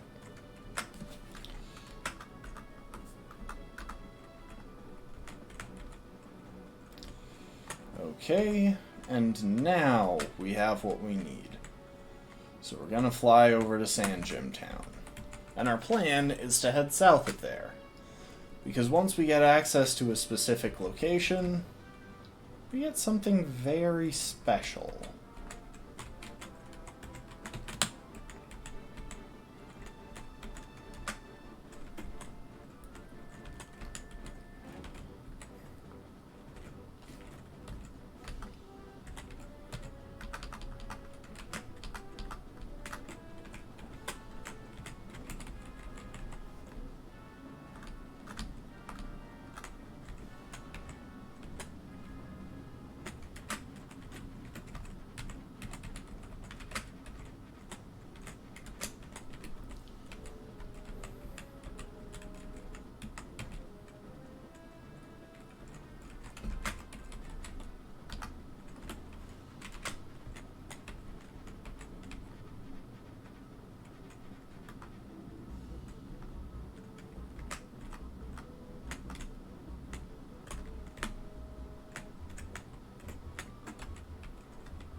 we are going to slow this down a bit.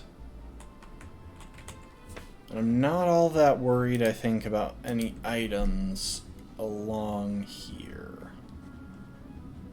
Yeah, just antidote and zinc on 219. What about 220?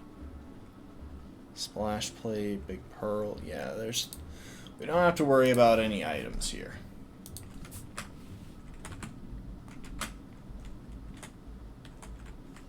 Oh, I thought she was turning.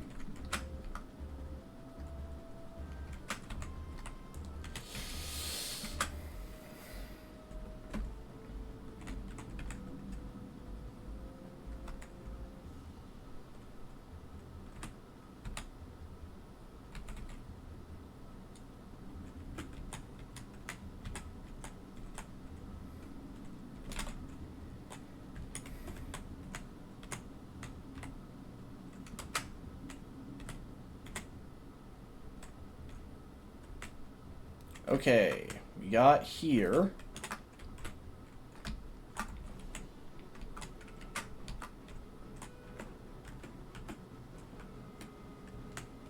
That house. That house right there is the only thing that matters on this entire route. You know why? Because this guy is broken as heck. Let me explain something to you real quick. I saw it. Today's number is 87. Show me a Pokemon that's level 87 and I can give you a reward.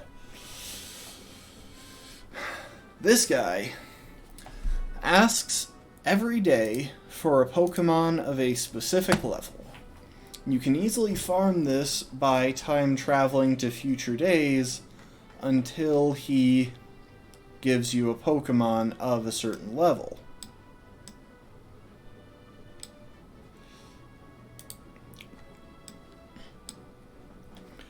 At which point, or until he asks for a Pokemon of a level that you have, at which point you show him that Pokemon, and in return he gives you an item. The items that he gives are in a cycle of 3. The 3 items are the reason this guy is sometimes referred to as the Belt Master. In that he gives... Okay, I thought we were in speed up because the TV in the back was flickering so fast, but no, that's just how that TV do. The 3 items that this guy gives are a Black Belt, which boosts Fighting-type moves. Obviously we don't need that because we already have Fist Plates. An Expert Belt that boosts the power of all super effective moves. Very useful. And easily the most overpoweringly strong item that he carries here. The Focus Sash. The Focus Sash lets a Pokemon survive any one hit from full health. It will survive on 1 hit point, but that's enough.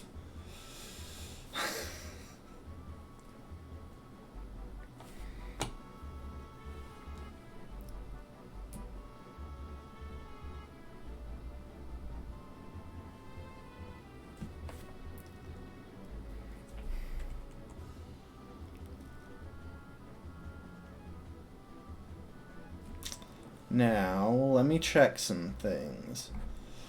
Anyway, surviving 1 hit from full health is very powerful for situations like the strategy I'm currently thinking we will use to defeat to win the next rival battle.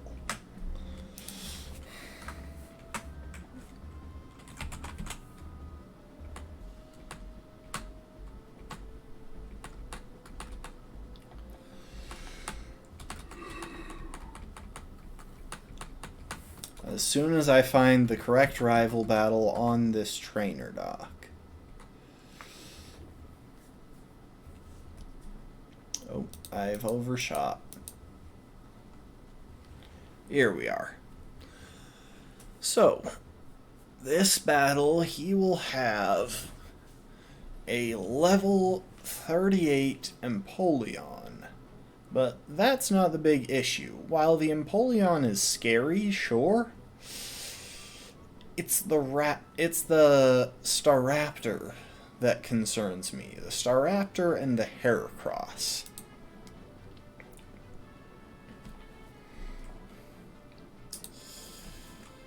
So, real quick, we are going to save a couple of times here. I don't actually know if speeding it up helps. It might actually hinder the attempt to save the data.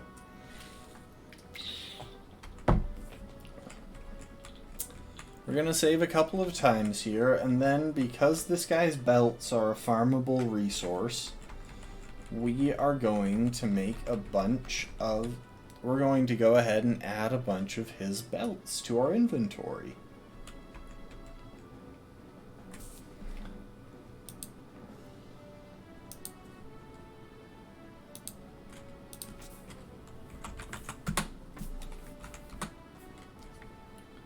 So, if I go ahead and open up PK Hex,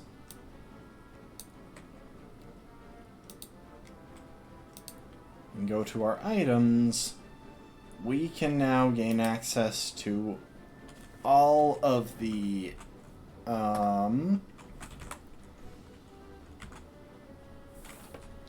won't bother with the black belts because we've already got fist plates. And that would just be cluttering up our inventory, but expert belts, we'll get all of the expert belts and all of the focus. Oh, jeez. All of the focus sashes we could want. I didn't realize I hadn't paused the game.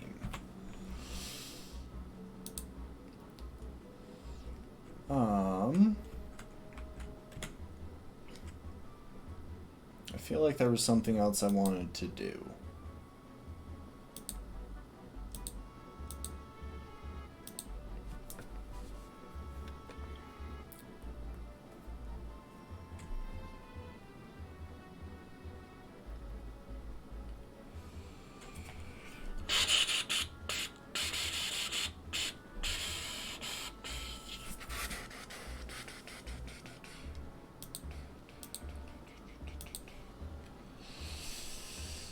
I feel like I'm forgetting something.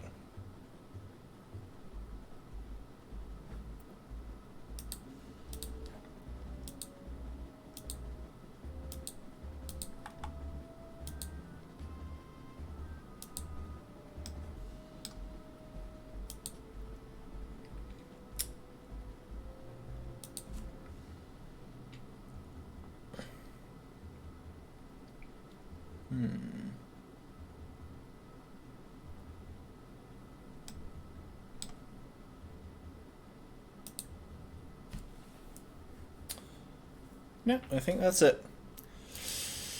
So yeah, our rival has one flying type that is very scary, and a bunch of flying type coverage. All of which adds up to just a concerningly dangerous scenario.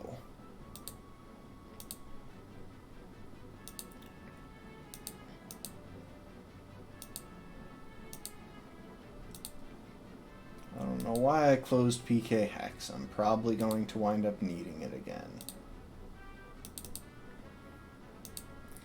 So now we need to reload the game.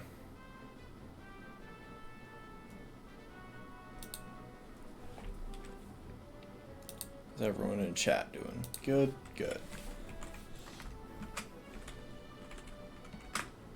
Okay, so as y'all can see here, I have added, and I'll show you in a second, I have added a whole bunch of expert belts and focus sashes.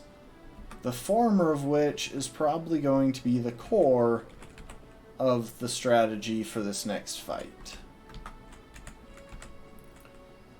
Now to have Togetic fly us to Pastoria City.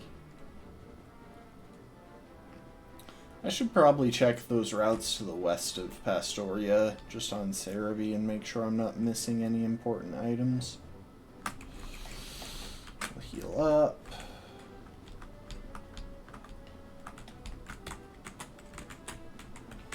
And now it's time to visit the Move Relearner. There is one other thing that I just realized I want to check. So there's at least one Pokemon that can handle this, but I want to see if there are any others.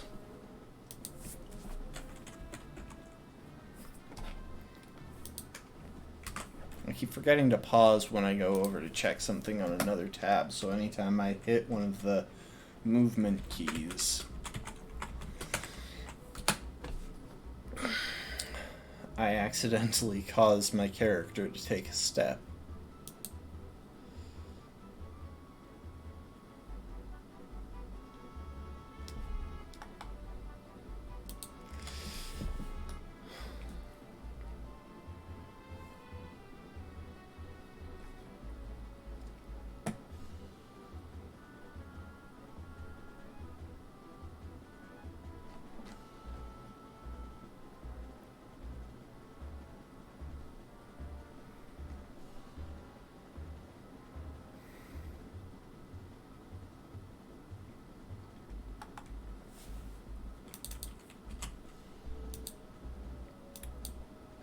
Sorry, I'm checking a couple of things at once.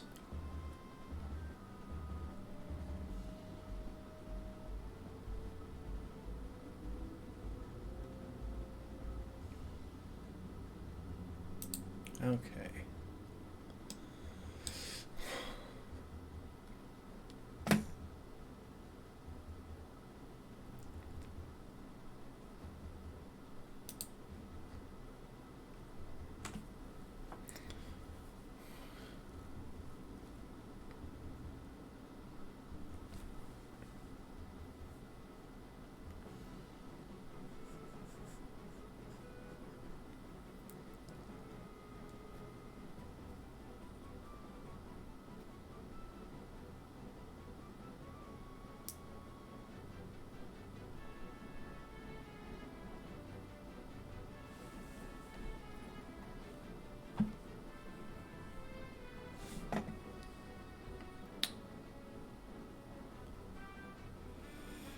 So, at present, there's only one member of our team that can pull off the strategy I'm currently thinking of.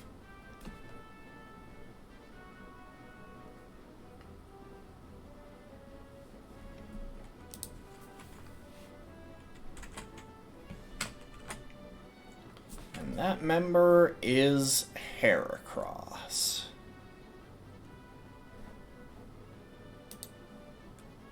Hey Rafkin, welcome to the stream. We are currently in the midst of planning for a very tricky rival battle.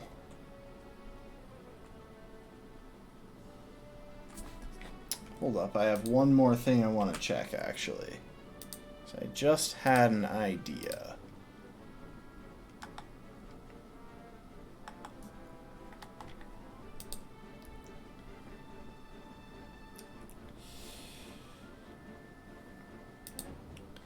Medicham, how accurate is high jump kick?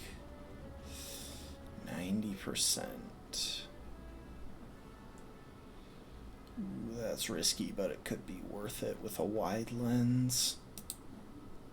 Oh, except I can't use a wide lens. Okay.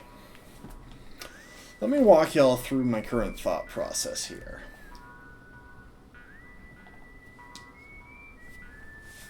I'm going to take off my headphones because the music is distracting me. Let me walk y'all through my current thought process here.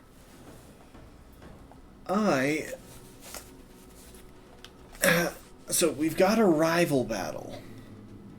And as I've said before, our rival has access to not only one strong flying type, which he leads with, preventing us from getting set up against it, set up in preparation for the later stuff, And one that not to mention the fact that Staraptor has the ability Intimidate, which will hurt any attempt that we make to try and finish it off before it moves. He's also got 2 Pokemon in the back that are both carrying Flying-type coverage, because he has an Empoleon, which currently knows Aerial Ace, and a Heracross that currently knows Aerial Ace. And if you've seen my Heracross, you know how amazing Heracross is as a Pokemon.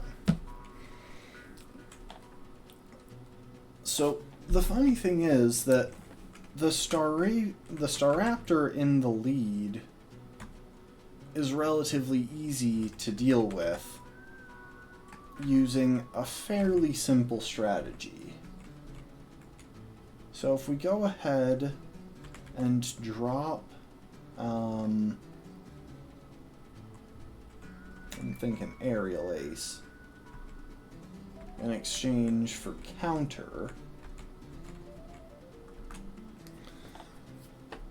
I think y'all can probably see where I'm going with this, because Counter lets Hercules hit back with twice the damage that he's taken from the last physical hit that he took. So, if I have Hercules hold a Focus Sash to make sure that he doesn't get taken down in one shot, then when the opposing Staravia uses Aerial Ace, we'll be able to use Counter to deal with it.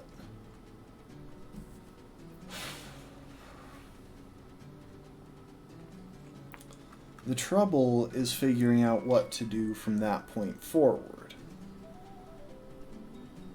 So we have a couple of options. Next, he's likely to bring out either Heracross or Empoleon. Which one he does will heavily impact our options. If he brings out Empoleon, then all we need is something that can switch in, take a single hit from Aerial Ace on the switch, outspeed, and one-shot. And we've got a few options for what can do that. Especially since we have a variety of coverage for hitting Empoleon super effectively. Not only are all of our Pokemon fighting types, which gives them access to strong fighting type moves, but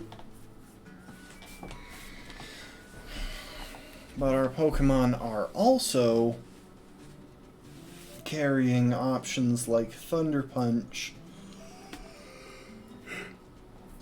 which will again allow them to hit Empoleon super effectively. Now the big downside to this is that a lot of our Pokemon haven't had the chance to learn some of their best coverage.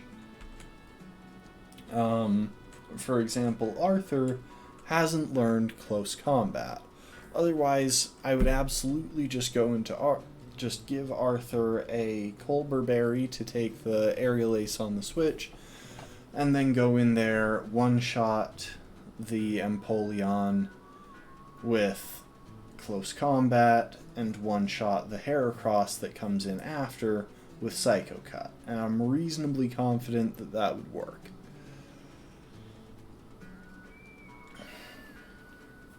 Unfortunately, Arthur doesn't know Close Combat yet, so we can't rely on his raw attack power to do the one-shotting of Empoleon.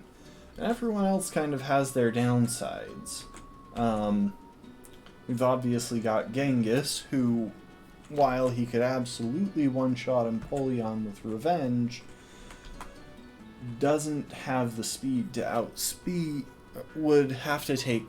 Genghis would have to take 2 hits in that process, which makes this incredibly dangerous. And then Genghis has no way of dealing with the Heracross that comes in after. On the other hand, we could level up Alexander once, get access to Infernape, we still wouldn't have a strong fighting type move, since Infernape doesn't learn close combat until like... Okay, Infernape learns close combat at level 41, so there's a small chance that could work as well. So, Infernape has potential. We would have to level him to 41, and then rely on him one-shotting the Heracross with Flamethrower when he comes out.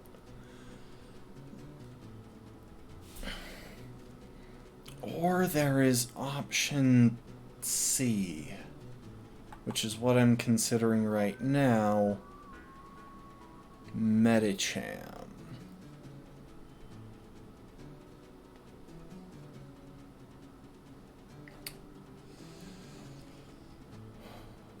Hang on, I need to check something.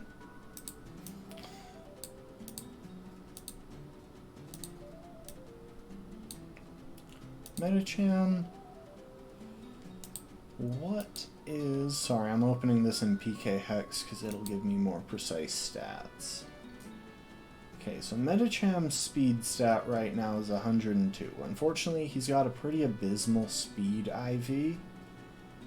And his nature doesn't measure up.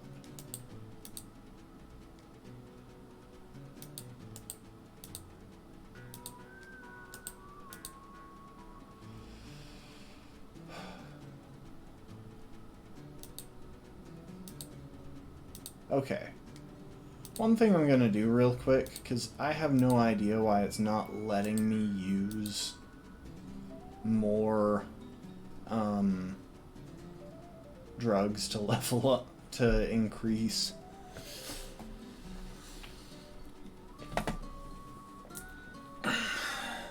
their stats.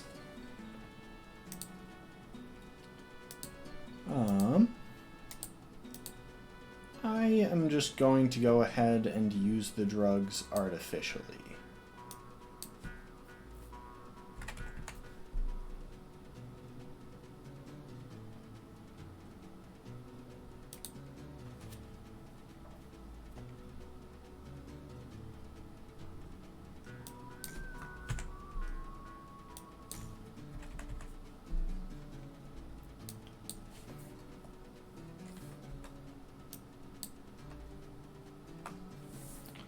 Hold up, sorry.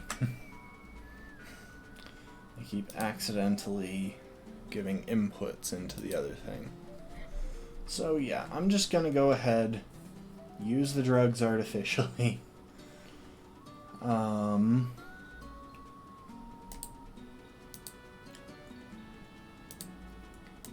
clean up our team's EV spread.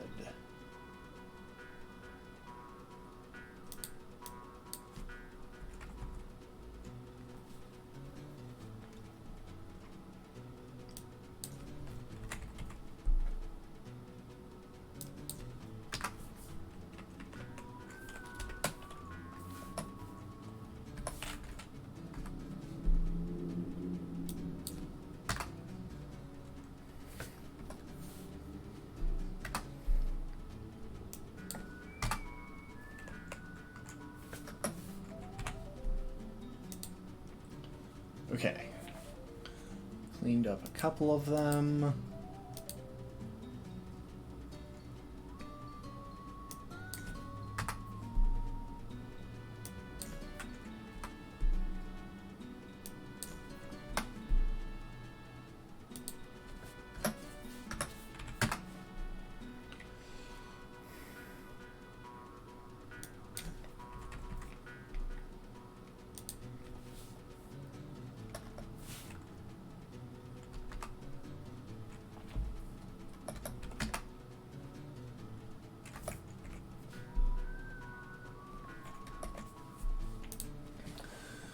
Okay,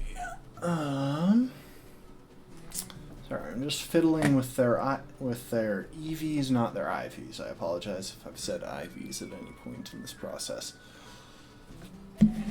Also, I apologize for putting my headphones next to my mic. Y'all might have been hearing the music a second time through there for a minute. My bad. Oh wait. Save those changes. And I forgot to save Gallades.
With that for now on Chimchar.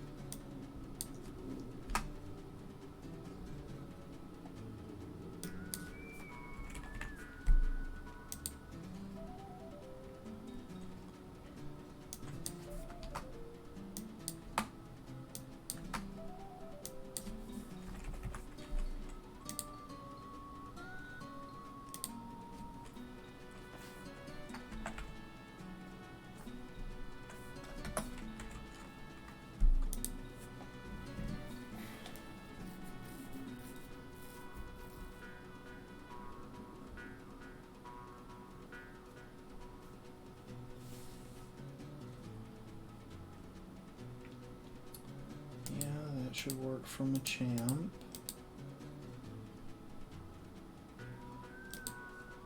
Okay, and then I'm actually going to double check something with Metacham. I rarely use I rarely use damage calculators because obviously they slow down the speed of the run. But sometimes it feels necessary because I'd really like to not throw the run away at this stage. Let's drop in a blank Metacham. Oh wait. Now let's drop in a blank Metacham set.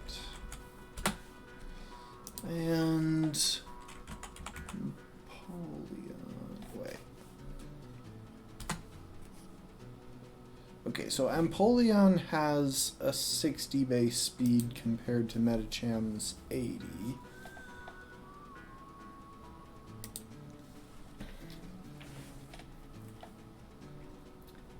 And its ability does, or its nature doesn't boost its speed, so that should be no trouble for Metacham to outspeed. What I'm concerned with is the Heracross that our rival is carrying. So, let's see real quick. All of his Pokemon have 12 IVs.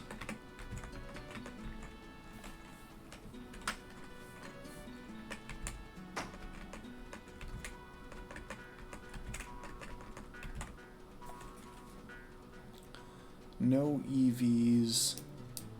And his Heracross is level 37. Okay, level 37 Heracross versus what will likely be a level 39 Metacham. Does not have 31 IVs.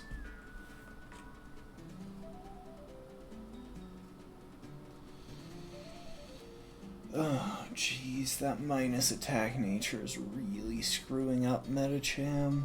It's so annoying. Okay, 25 to 21, 17, 19, 8.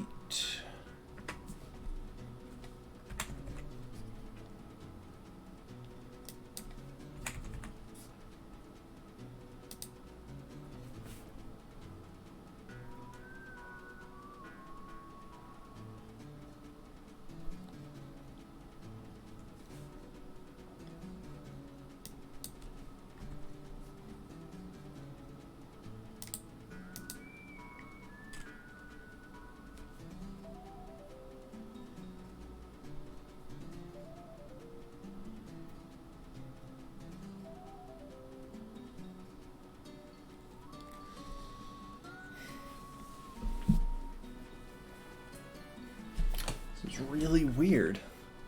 Our Metacham has different stats than what it's saying it should have. I'm assuming that's because it assumed that it leveled up with these things, and it will probably correct itself without any intervention.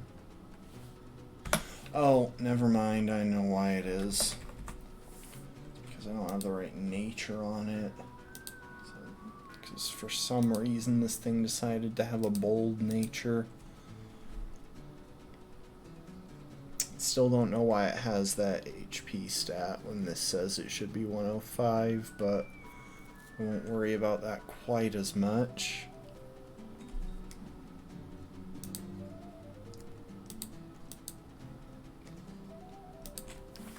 Here, I'll fix that.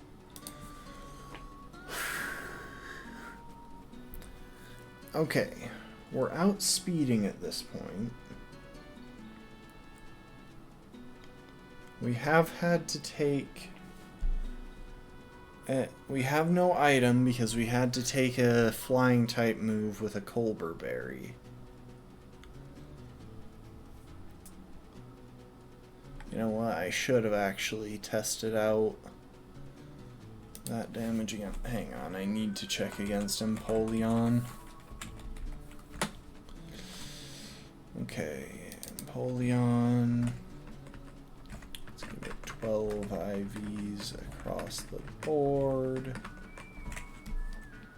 And set its level to 38.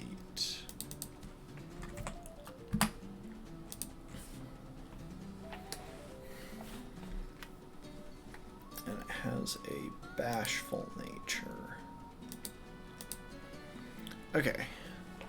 Got all of that.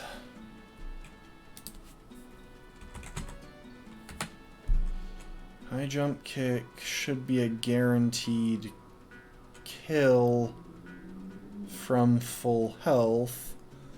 But how much does its aerial ace do? 32 to 40%. So yeah, anywhere from 34 to 42 damage. On a crit, however,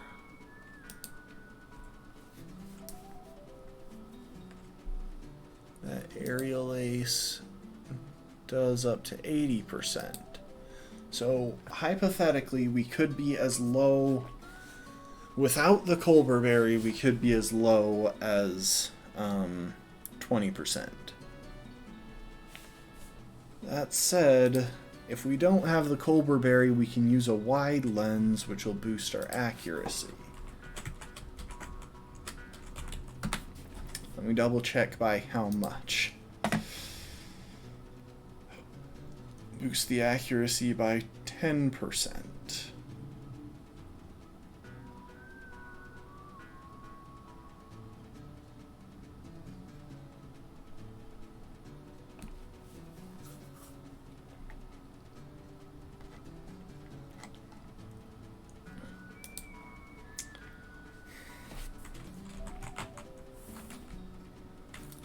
heracross. 37, 12, 12. Sorry I can't show you the calculations, it's just not as easy to pull up a website screen. I don't have it set up for it.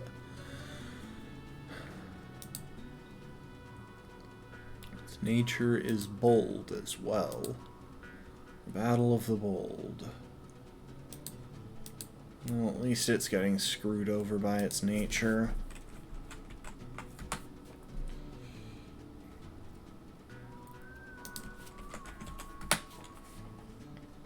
Okay, Zen Headbutt is also a guaranteed one-shot.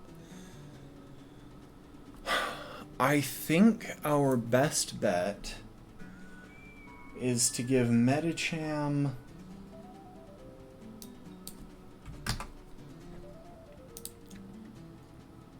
a wide lens.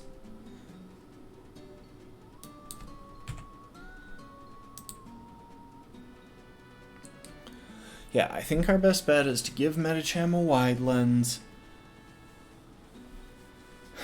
Give, and give it High Jump Kick and Zen Headbutt, which it can learn from the Move Tutor.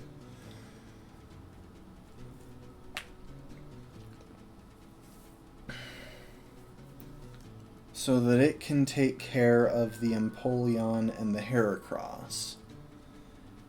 Now, it'll outspeed the Heracross, so this heavily depends on not hitting that 1% chance, even after the wide lens, for High Jump Kick to miss. Because High Jump Kick currently has 90% accuracy.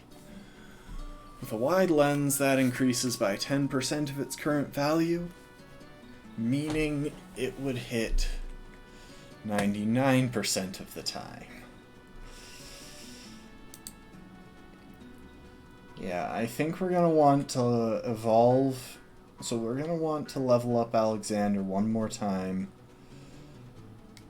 just in case stuff goes south, because Alexander should be able to safely deal with things if Medicham goes down. It's just them running at really low team for the rest of the game. Okay.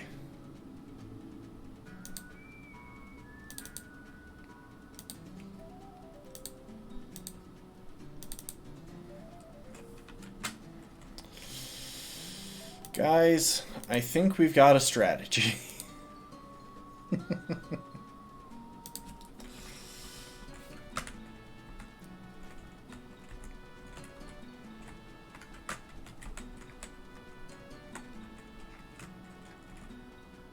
Oh, that wasn't where I meant to go.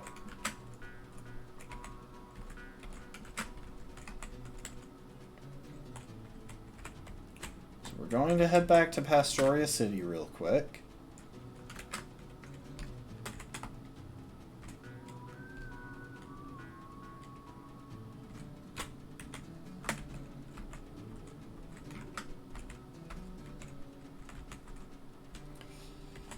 Grab Medicham.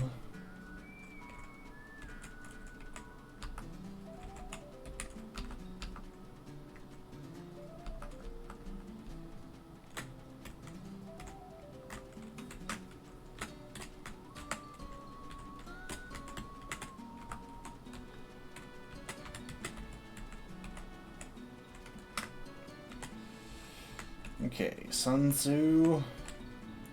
You are going to learn High Jump Kick.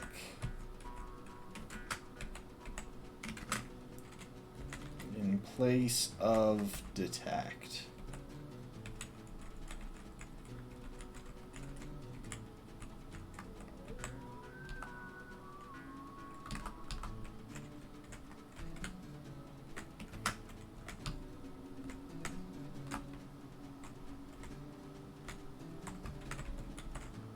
Oh, heck.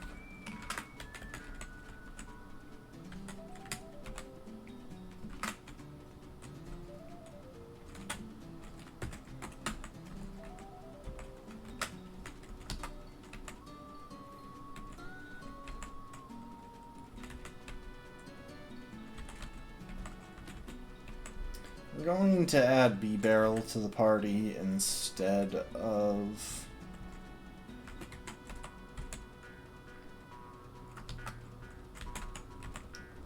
Bidoof.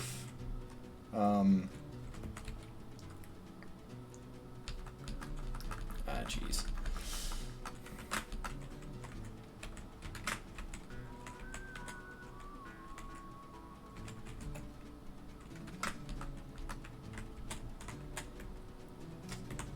Yeah, B-Barrel instead of Bidoof, because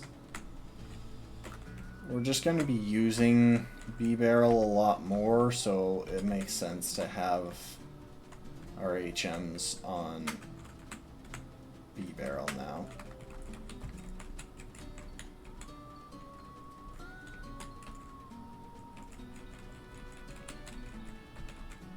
Oh, wait, no, not Sun Tzu. I've got my team out of order, and I almost taught very much the wrong Pokemon that move.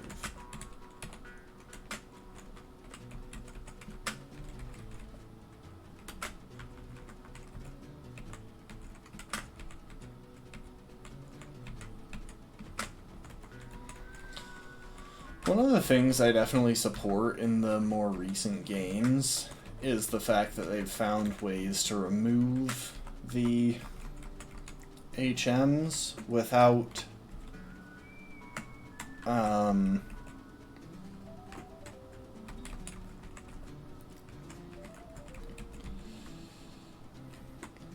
without eliminating the base mechanic, which is that abilities are required to expand where you're able to go. Okay, Sun Tzu. Oh, that's why my stats on Sun Tzu were looking low. Sun Tzu is only 38th level instead of 39th.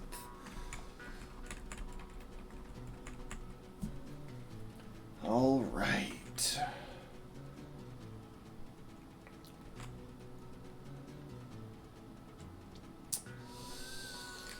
We will drop Force Palm.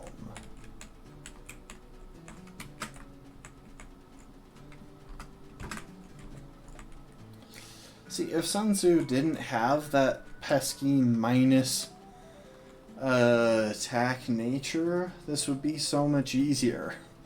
Because we could probably one-shot with Force Palm. I'm just going to go ahead and give you that wide lens now while I'm thinking about it. Wide lens.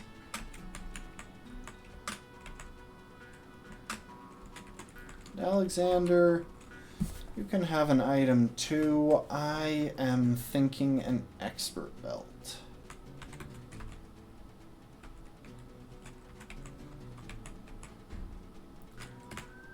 Hercules. Here's a focus sash. Oh, B-Barrel has an item? Does B-Barrel's ability hold pickup?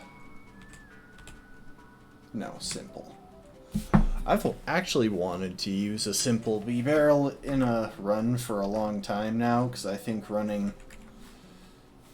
trying to sweep with simple into sword stance would be so much fun, but I haven't had a good opportunity. Oh. Alright. And it's 6:30. We still got plenty of time here. I want to check what else his team has, though, because I haven't really looked past that. So he's got a Roserade and a Rapidash. The Rapidash shouldn't be too frightening. Roserade. We'll want to give something a Chesto Berry. Probably Alexander. So Alexander can pretty easily handle the Roserade.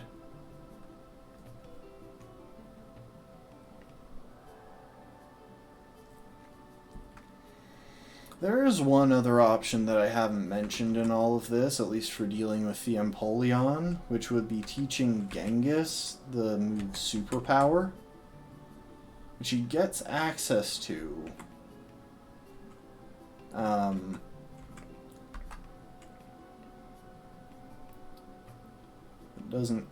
Which he gets access to via the move tutor.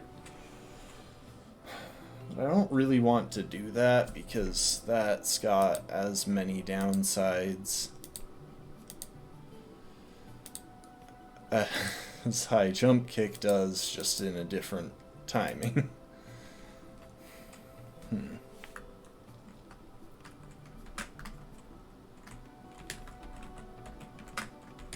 What can Genghis learn?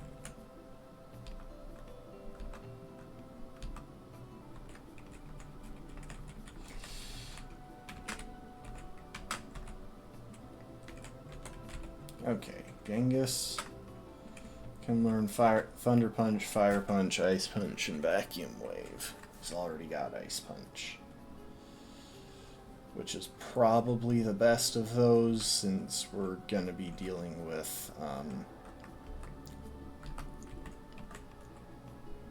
whatchamacallit. Since we're going to be dealing with potentially a Roserade. Now, as soon as Sun Tzu is done, we're getting her the heck out of there. Because we do not want her trying to take on... I thought that Genghis had access to superpower. Anyway, we don't want Sun Tzu to take on more Pokemon than she has to, considering the massive drawbacks of missing a move. Okay. All of that taken care of. We can now head over here.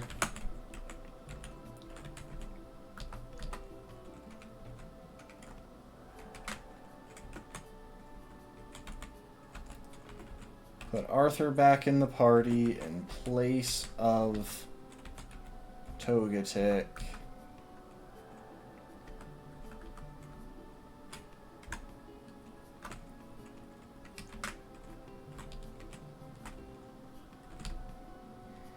We do have to go through this next route, but I believe we can skip all of the enemies along this route.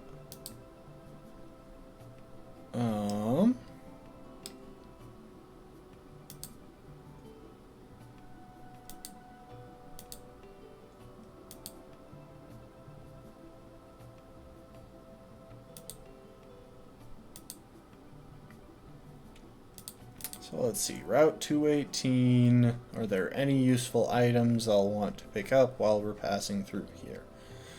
No. I actually prefer to see that, because if I have to pick them up, then I have to think about the dangers that are associated with doing so.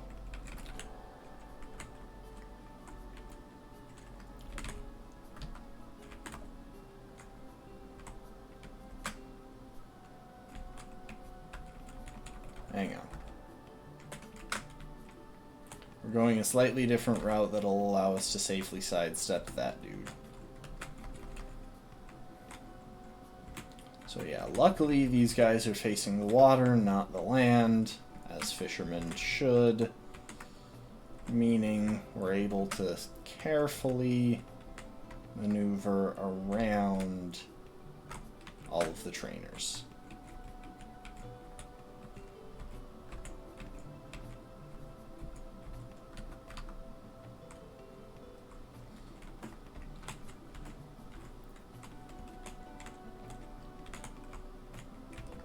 Hang on. I'm going to drop a save here real quick. There's a simple reason for that. I'm not certain... Actually, why am I even worrying about this? I was about to say I'm not certain whether I get access to the Pokemon Center before I do the rival battle, but if I did, that would be an issue, but no. My Pokemon are all at full health because I healed in the last town. And I can just go ahead and level them up. So I am going to get everyone on the team to level 39. I feel like that should be enough for dealing with this next battle. Also, I will be getting Alexander to level 40.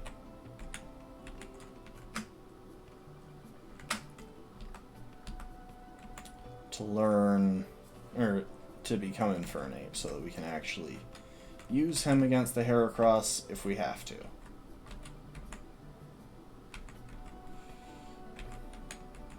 Which I'm hoping we don't, but you know what? It could happen.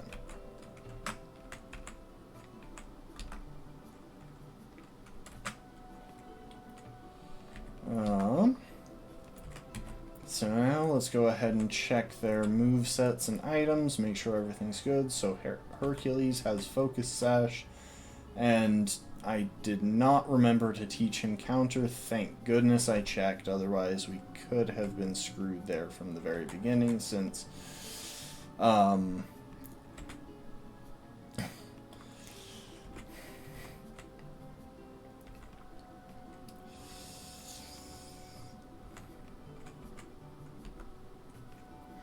we could have been screwed there from the very beginning, since that Staraptor has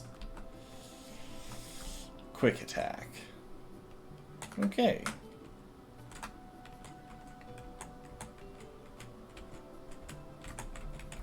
Back around we go.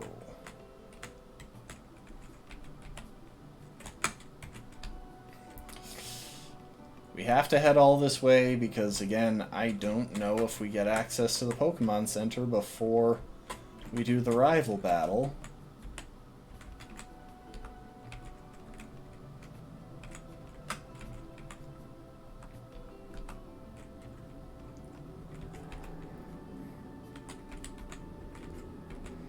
Nice thing is, I think, don't quote me on this, but I think we should be able to fly to Canalave now. There's a chance that we can't. I'll check while we're in this screen. We can fly to Canalave now. That's very helpful. Okay, back to Pastoria City.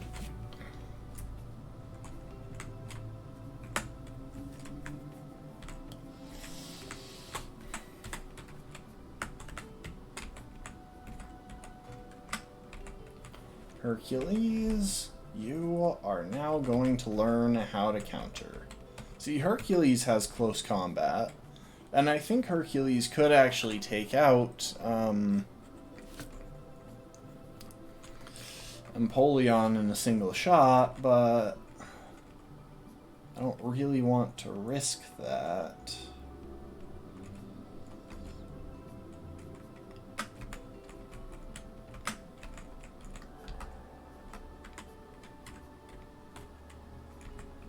Okay, now we'll check all of their movesets and items. So Hercules has Focus Sash and Counter. That's all he should be doing in this fight. Sun Tzu has Wide Lens, Zen Headbutt, and High Jump Kick, which should be enough to carry him through the two Pokemon to carry her through the two Pokemon she has to beat. Alexander has Expert Belt, Flamethrower. We could take Alexander up one more level in order to learn Close Combat in case we have to have him come in against in case we have to have him come in against Empoleon, but I think we've got other options if we wind up in that situation. Specifically, if we put Culver Berries on a couple of our other Pokemon, then if Medicham goes down, which is a small chance, but it could still happen, then we have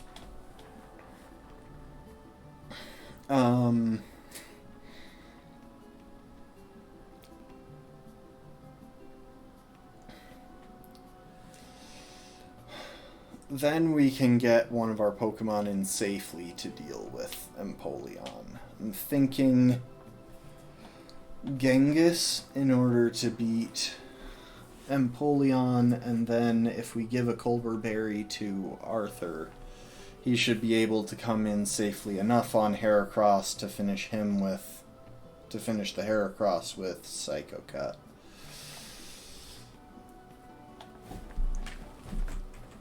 Alright, so yeah, especially because the big issue right now is that there are moves that Infernape...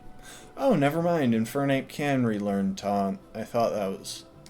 There are a lot of moves from Chimchar that Infernape just doesn't get access to once it evolves. So you know what? We will go ahead and use a Rare Candy to give Alexander close combat as needed. But we'll still try and avoid that strategy unless we actually have to use it.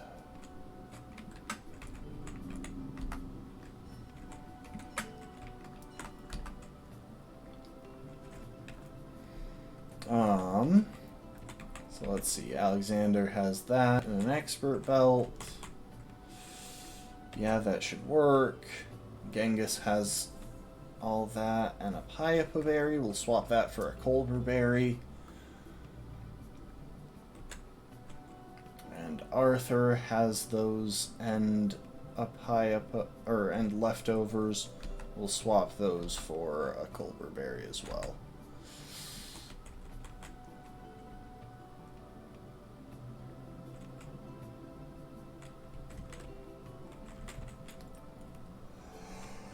Colbur Berry, there we go. Oh wait, no, that's... We wanted Koba Berry, not Colbur. Colbur gives protection against Dark-type moves, which no one on our party needs.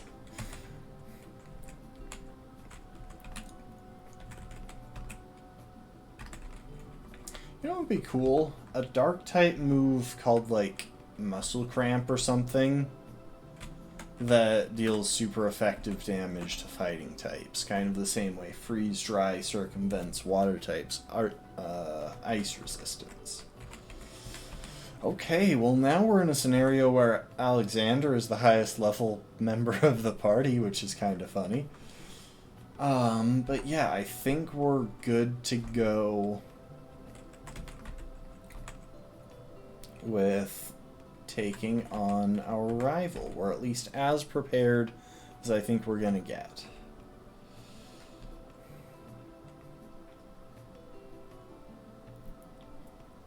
So yeah, the Pokemon Center was right up here, but there was a part of me that wondered if we got stopped right before it.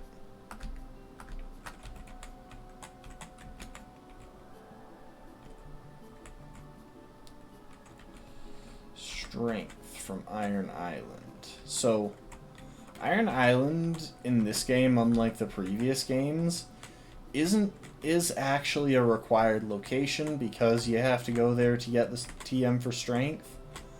But in this game, while you do have to go there, you can actually just refuse to go inside. Alright, here we go.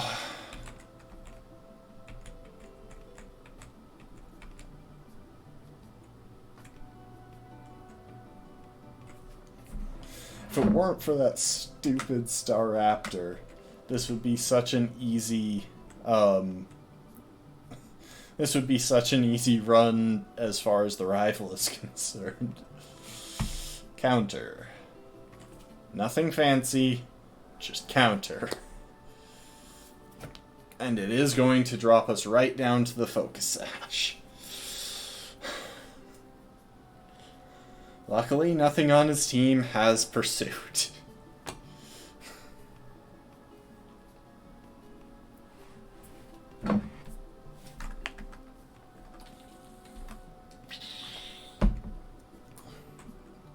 Rapidash next. That is very different from what I thought he was going into, but we can work with that. I really would have thought that the flying type coverage would have come out next. Luckily, Alexander can set up on this thing pretty easily. Especially since he can tank his normal type coverage pretty well. And with reliable recovery and slack off.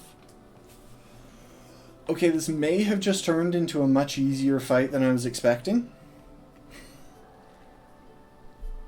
I don't know why he decided Rapidash was the way to go here, but I guess I didn't really need to recover there since that was a crit and it didn't even do enough to two-shot, but I'm being cautious, okay? But yeah, we're just gonna set up 3 nasty plots on this Rapidash and then hopefully sweep through the rest of the team. We'll finish the Rapidash with flamethrowers.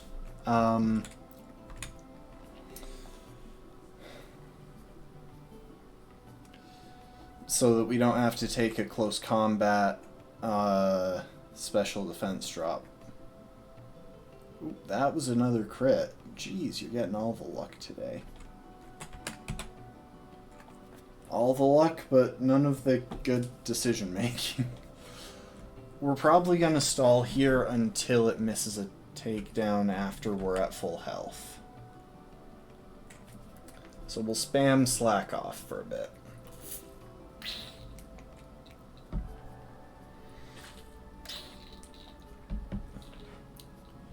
So the trouble is, real quick, I want to show y'all something.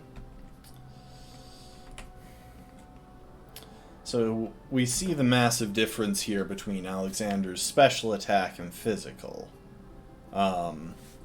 While his physical attack is good, it's not great, which makes me question whether the one shot on Empoleon is guaranteed. Now please miss a takedown, Rapidash. That's not what I requested you do.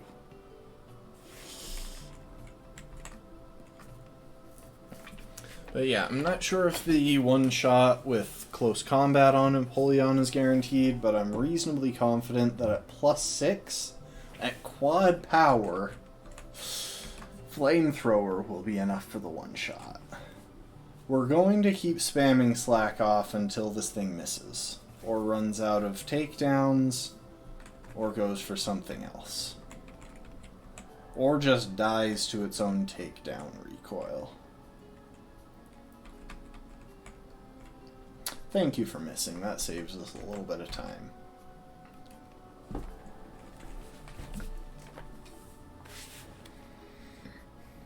So yeah, as you can see, I was planning around the worst case scenario in this fight, which is not what happened. Instead, we got more or less the best case scenario, which is that we were able to fully set up with Alexander.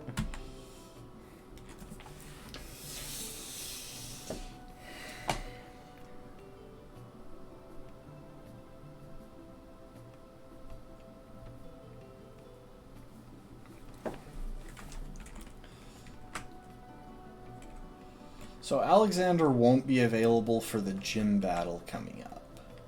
But that's okay because it's fighting types against steel types.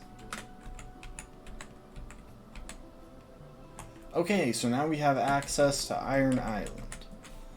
But yeah, it's fighting types against steel types. There's really very little that is likely to trouble us here.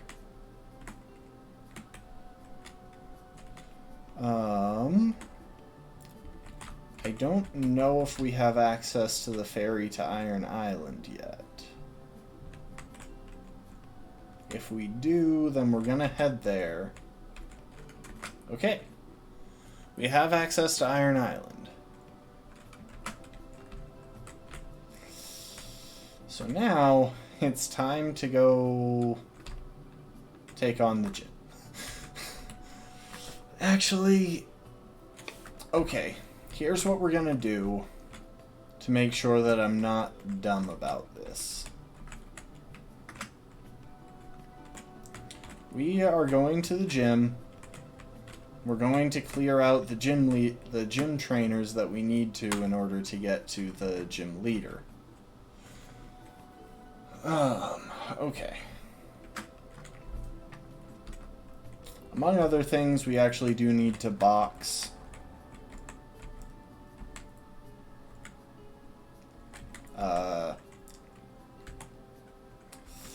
Alexander, since he is now over the level cap for the next gym.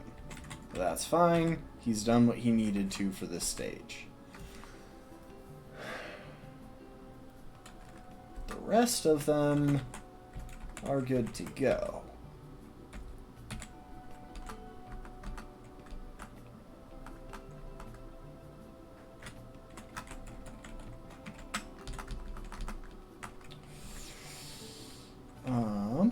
But first, we're going to go ahead, fly back to Pastoria.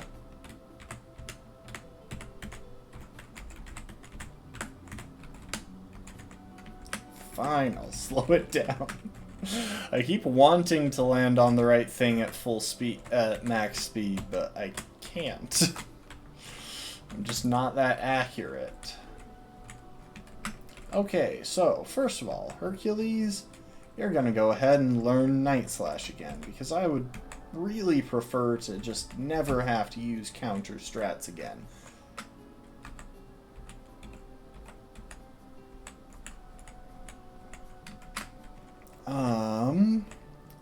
Sun Tzu, we are going to go ahead and drop high jump kick now.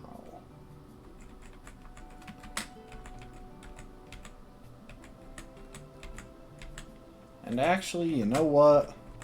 We're also going to drop Zen Headbutt. You are going to be purely on hand for coverage.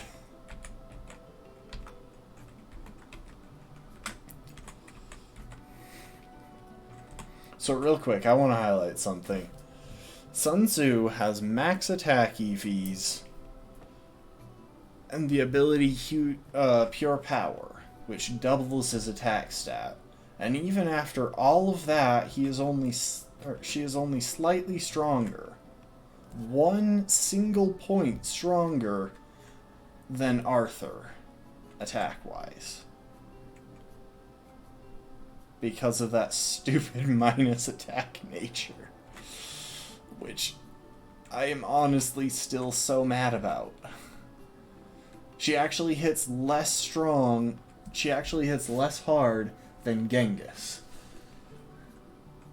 Who, admittedly, you know, premier fighting type, like, very good. But, it's so frustrating. Genghis, you're still carrying Ice Punch, good. And Arthur, you're carrying Thunder Punch, that's not bad. We could swap that for Fire Punch. You know what, while we're here, we might as well.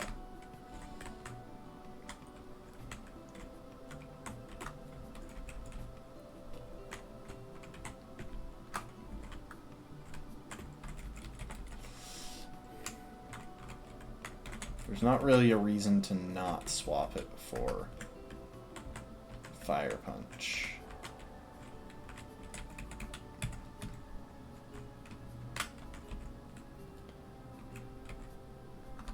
Jeez, why do I keep hitting Fury Cutter?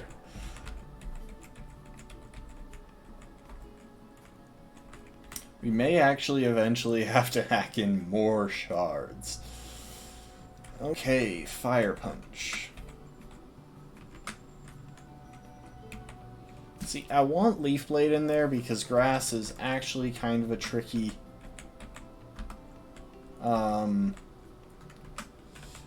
type of coverage to come by for this team. We've only got one other Grass option.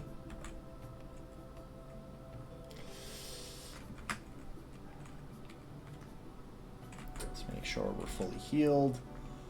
And then I'm going to go ahead and see... we're going to go ahead and take on the gym trainers here.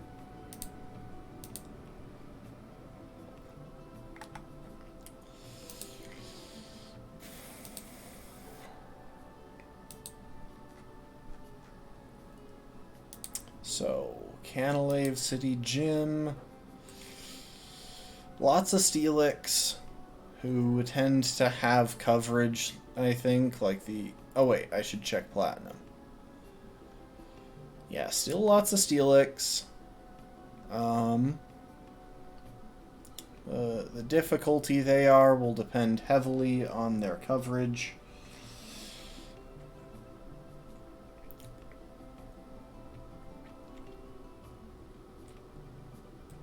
There are a bunch of Bronzor lurking around in this gym, but nothing that we really need to worry about. Alright. Let's see what this gym has to offer. And let's also see if I remember the path around it. Okay, so, first guy, no way around him. We are just going to open up with Genghis.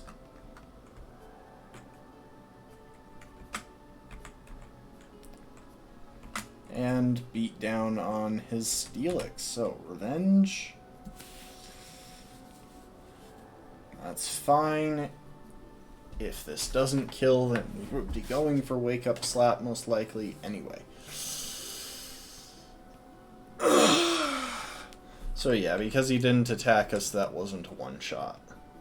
But this is the same power as a low power Revenge.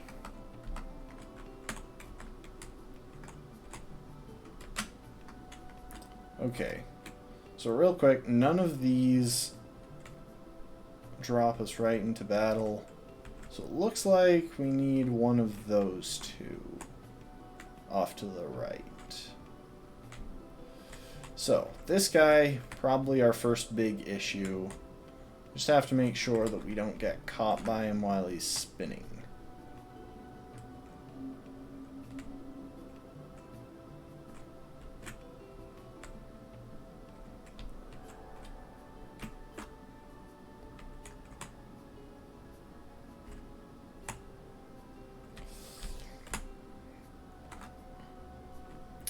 Okay, next one. This is an ace trainer. Let's see what this guy has.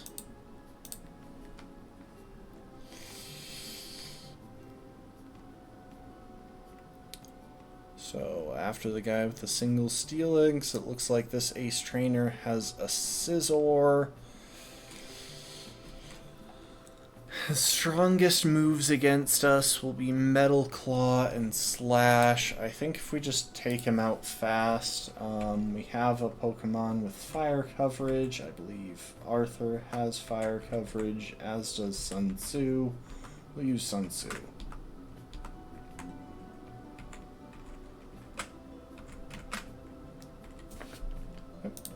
Fire Punch for the one-shot. Okay, we're over to here.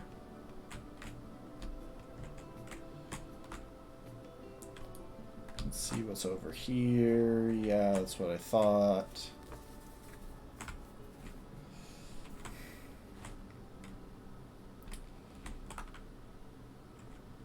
So yeah, I'm pretty sure that guy we have to battle because if we take this, yeah, just another dead end. Okay, so who is this worker that we have to battle? Based on how they seem to have decided to lay things out here in Cerebi, I'm thinking this is the guy with the two Magnemites, which shouldn't be any issue for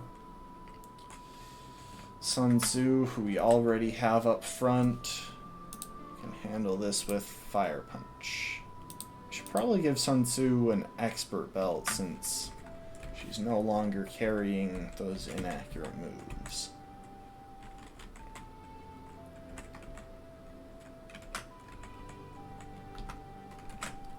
Okay, so the only one remaining is the only required trainer remaining, I think, is Ace Trainer Brianna, except that guy does not look like an Ace Trainer Brianna. So I could just be reading this wrong. Okay, so that should be Black Belt David.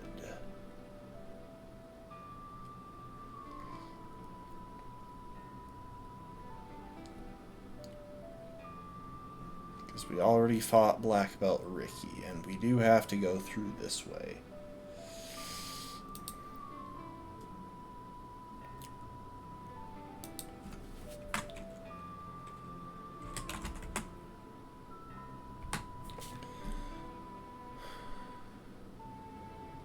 Okay.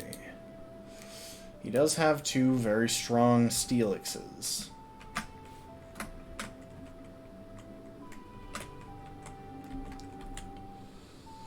So I think our best bet here, we're going to go ahead and lead with Genghis.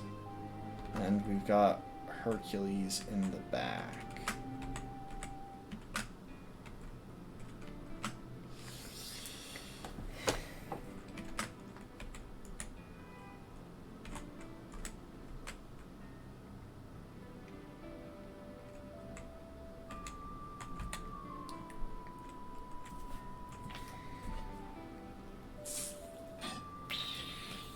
I believe that Steelix just missed a Screech. You know what? On the off chance that we get a crit here, I'm... Actually... How many times are you going to use Screech, first of all, and then how many times are you going to miss with Screech? Okay. I was a tad worried that Wake Up Slap might not be a 2KO, so I was banking on getting the boosted Revenge, but apparently they're just determined to miss with Screech.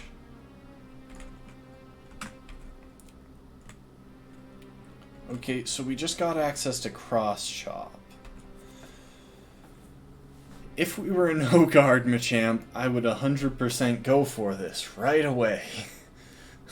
But that 80 base accuracy is absolutely killing it for me with a Guts Machamp.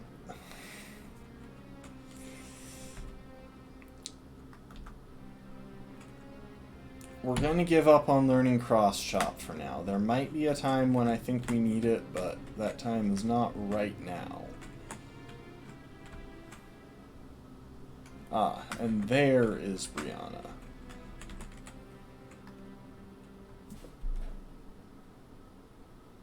Hang on. Which song is this? Why is it playing this? I should have set it to loop playlist. I can't believe we went through all of that, though.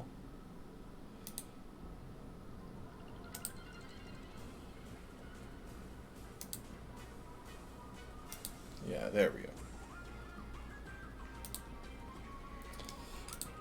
So yeah, we got Sun Tzu up front, good, let's go. So yeah, luckily against just 3 Bronzors, you know what, I'm gonna set up a quick...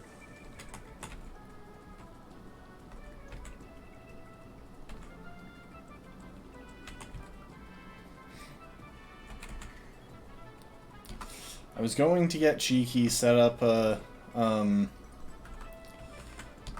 Meditate to boost Metacham's attack, but in the end it just didn't work out. So that's Byron. We could take him on right now, but I kind of want to see if we can get a hold of Lucario first. You know what? We are going to do one more thing.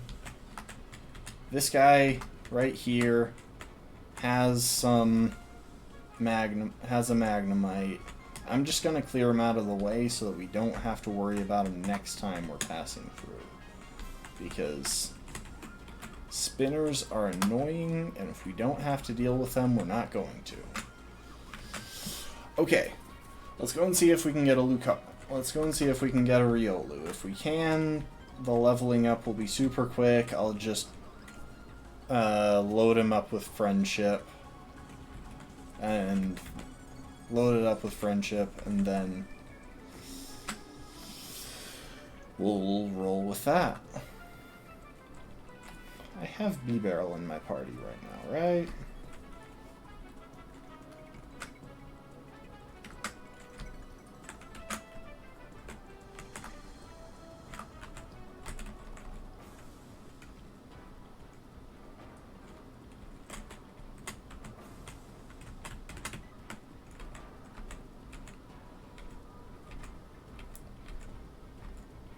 Thank you. Okay, so I'm gonna double check something, because I think we only need to go down one of these routes, and I'd rather not waste my time and battles on going down a route we need to take.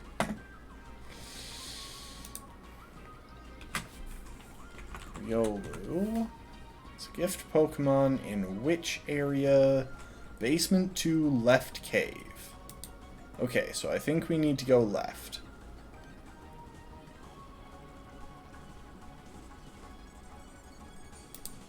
Yeah, I think we need to go left.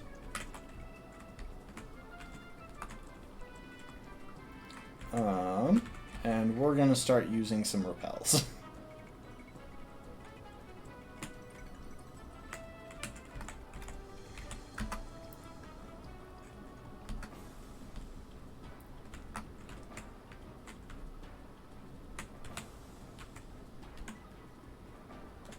Dang it. We can get items, but I don't think we actually really need items.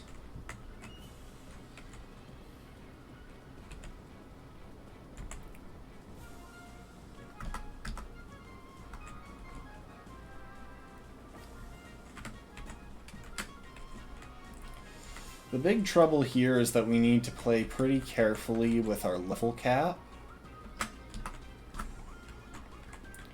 Okay, so I was wrong. We did not need to go down this direction. But yeah, we need to play a little carefully with our level cap. I think as long as we avoid all wild Pokemon, we should be fine.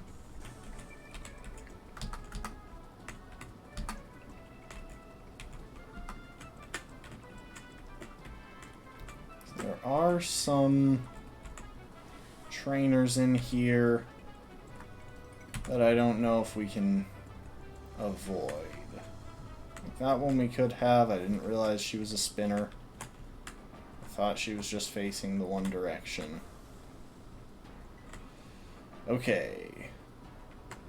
Ah, this is basement 2, right and left. Luckily, we have access to Riley now. We're still going to try and avoid battles, obviously, but...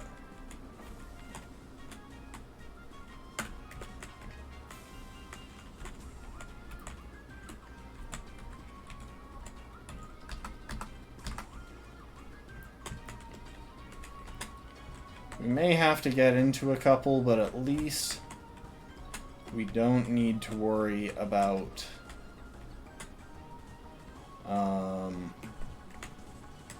heals.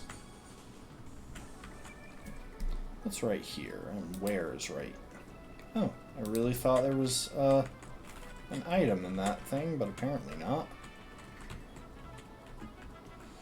Okay, so it looks like either we have to get past the workers there, or we have to get past the ace trainers here. Let me check what they all have. So yeah, in this area, we've got the ace trainers. It's a pretty good variety. Nothing that should actually cause trouble, assuming we outspeed that Haunter, which we should. If we have to battle them, I should equip a Ghost Resist Berry on Arthur just to be safe. So Arthur can easily take care of the rest of that. That Pelipper, on the other hand, is a bit of an issue. At the same time, the workers have an Onix, a Steelix, a couple of Geodude, a Graveler, and an Onix. They're definitely easier to get past.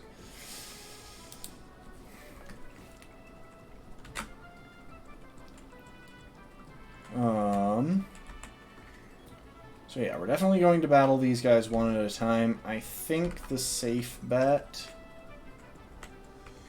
is taking on these guys just because they're more dangerous, and I think they're more likely to be the ones we have to get past. Let me double check this. So we got a Ponyta.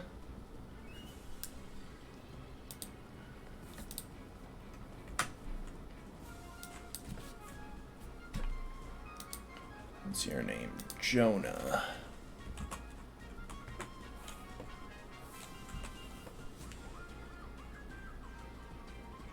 You're a different Jonah than what I'm seeing here. Hold up. How many times am I going to do this? I was looking at the Platinum set, not the... or the Diamond and Pearl set, not the Platinum trainers.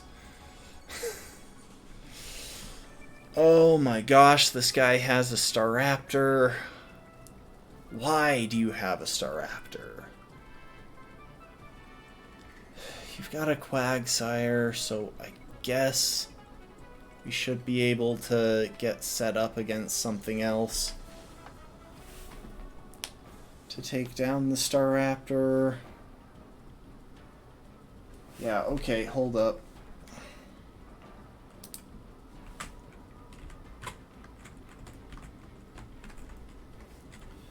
Okay, looking at this Quagsire's moveset, I see a pretty straightforward way to win this.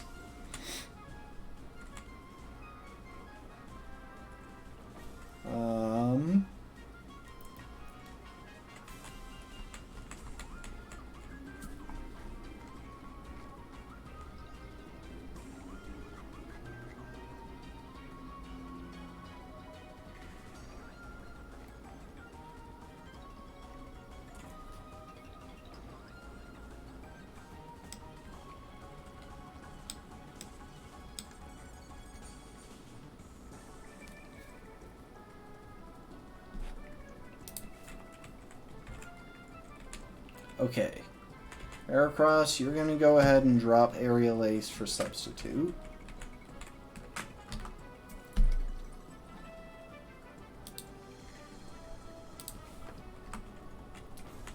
And we're going to lead with Hercules. You.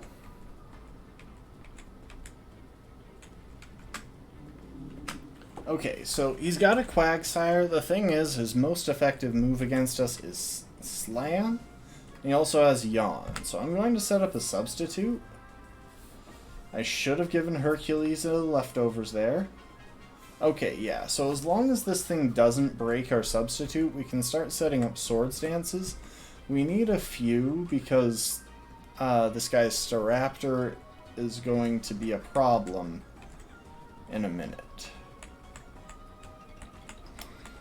Luckily, this thing getting a bunch of amnesias set up does nothing against us, since we're using a physical attacker. So can our sub survive a slam?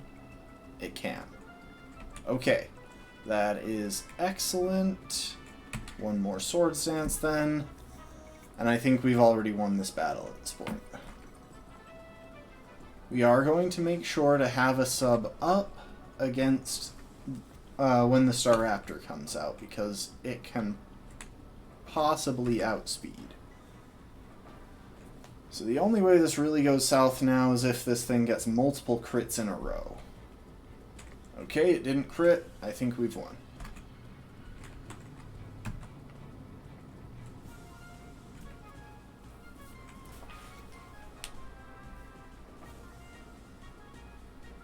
Luckily, Hercules does have a lot of speed EVs, so I think he should be able to outspeed the Staraptor. I just can't guarantee it. Okay, we outspeed the Staraptor in one shot with Brick Break, with a +5 Brick Break after the substitute, or after the Intimidate. This is the trouble. Literally anytime I see a remotely strong flying type, suddenly the game becomes absolutely terrifying.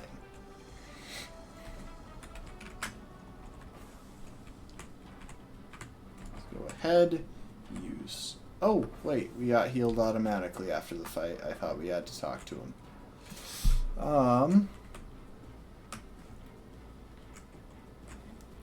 Now, let's check what she has in Platinum.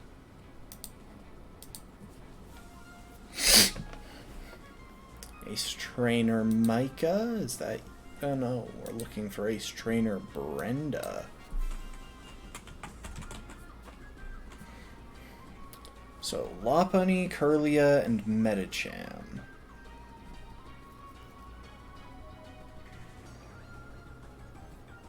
I feel like this person got a tad lazy with their documentation here towards the end of this, but whatever. I don't know, maybe they scraped this straight from the ROM, in which case this might be how it's stored. Okay, so Lopunny, Curlia, and Medicham. None of those pose a ton of threat. I think we can take them all with Arthur, especially... I wish I had put dark coverage on Arthur. Might be better to take them on with Hercules. Let's go ahead and give Hercules a leftovers real quick.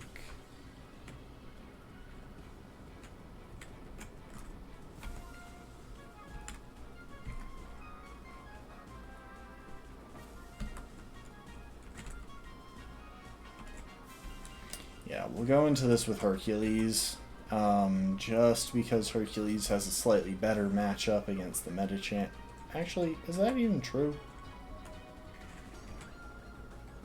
Hercules has less attack and speed than the Gallade. But I would need to redo Arthur's moveset if I wanted to have it get set up at the start. So Hercules being able to set up, most likely against Lopunny, I'm thinking. Hold up, I should actually check its moveset. So at level 38, is that what it said? At level 38, Lopunny has Dizzy Punch, Agility, Baton Pass, and Jump Kick. Okay, we are not going to be getting set up here, because I refuse to let this thing Baton Pass and Agility to the Medicham in the back. That could actually kill our entire team.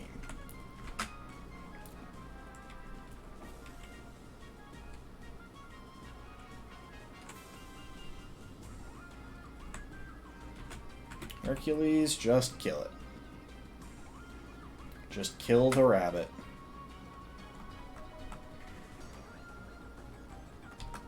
And rather than assume that Hercules gets the one-shot here, I'm actually going to go ahead and switch to Arthur.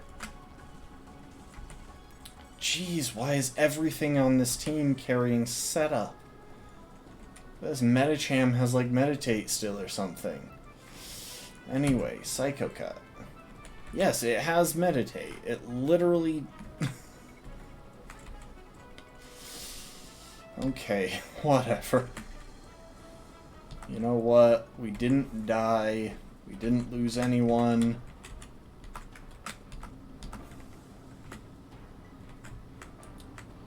Ah, here you are. Unfortunately, these guys aren't showing up on the Cerebi page for this area. So I don't know if that means there just isn't a battle, or they just forgot to include it. That said, one of them has 2 Zubats and a Golbat, so I think the obvious choice here is to make sure that there is a Colbur Berry or a Koba Berry on Arthur, and then just go crazy on that one with Psycho Cuts.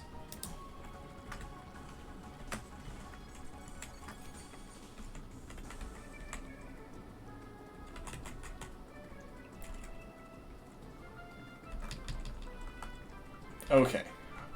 Arthur has a Koba Berry.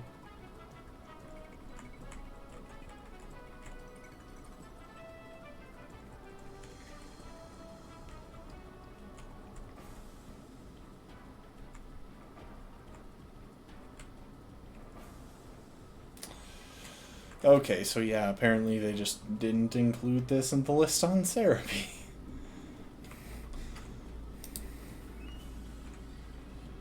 But it does seem to match, so... Except for level. Those Zubat are definitely higher level than the ones that were listed. Still, as long as the team members match, we're pretty much home free already.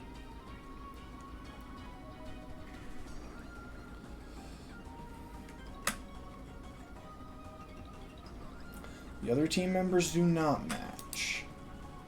And Houndour actually walls Arthur. Luckily, Arthur can just target the Stunky, while Lucario, hopefully... Yep, as long as we one-shot, Lucario's attack would wind up going into that Houndour. And the Krogunk isn't that worrying. The worst thing it can do is use Swagger, in which case we'll just switch out, but that'll happen after we've one-shot the Golbat.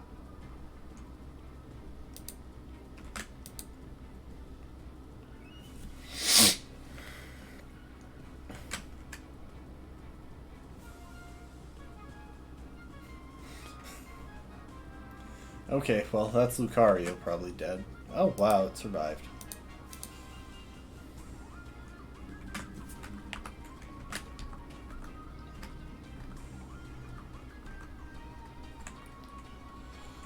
For a solid second there, I almost... okay. So we're going to have to... Hang on. We're gonna cheat. We are just straight up gonna cheat. I forgot to leave space in the party for the Riolu, but we have a way around this, I think. I'll save twice just to be safe. I think using PK Hex, I can actually just move a Pokemon.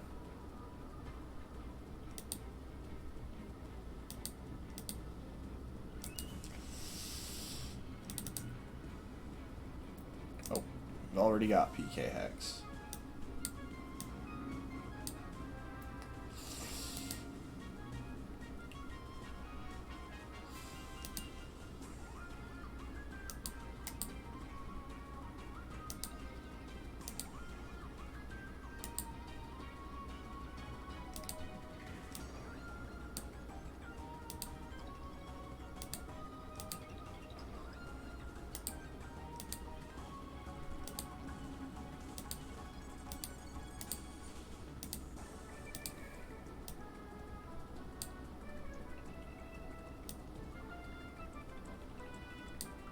Ah, there we go.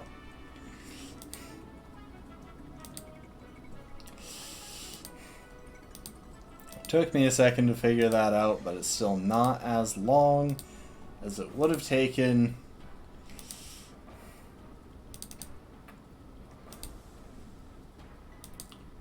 to go all the way back.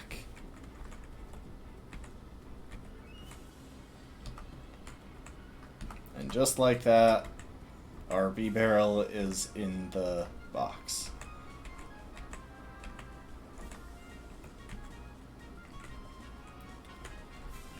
And we can use an escape rope to get out. I don't think there's anything important in Iron Island. If there is, we can go back and get it some other time.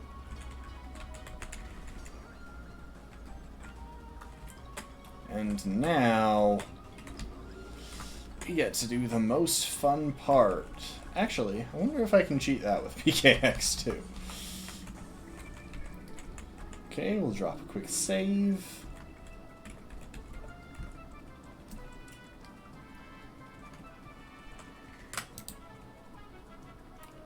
Export backup memory.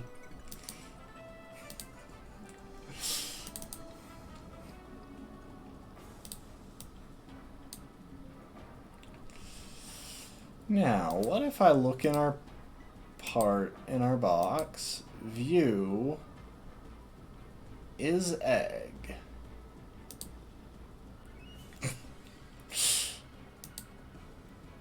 Oh, wait.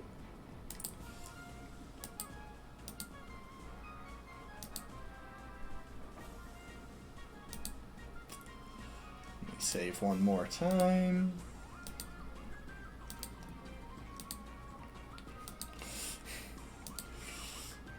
Loads or import from backup memory.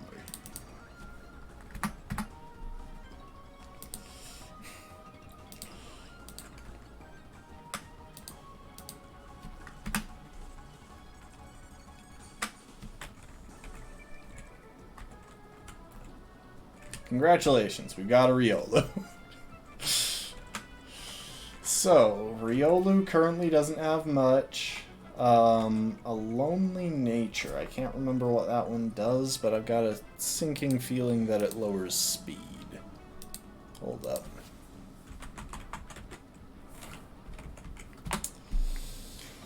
Lonely lowers defense. Okay, that's easier to deal with than lowered speed. So this thing won't be physically bulky, but we were going to try and not have it take hits anyway. Are there any level up moves that we need to make sure Riolu gets before evolving?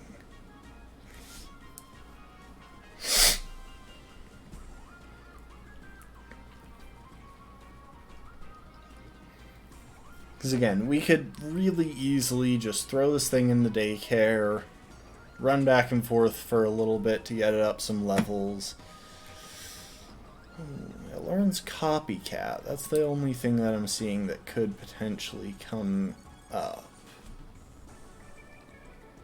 But yeah, we could hypothetically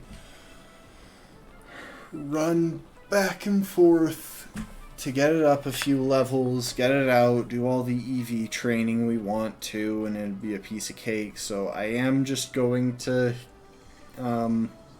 level it up with candies and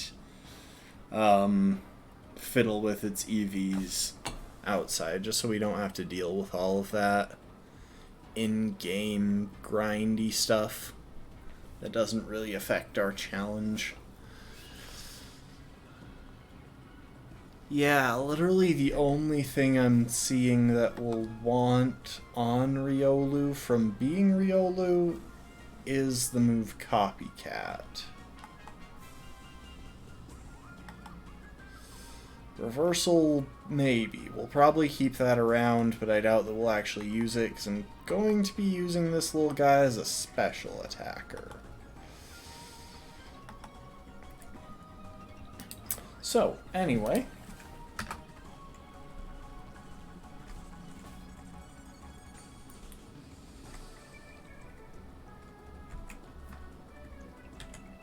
Time to break out the rare candies.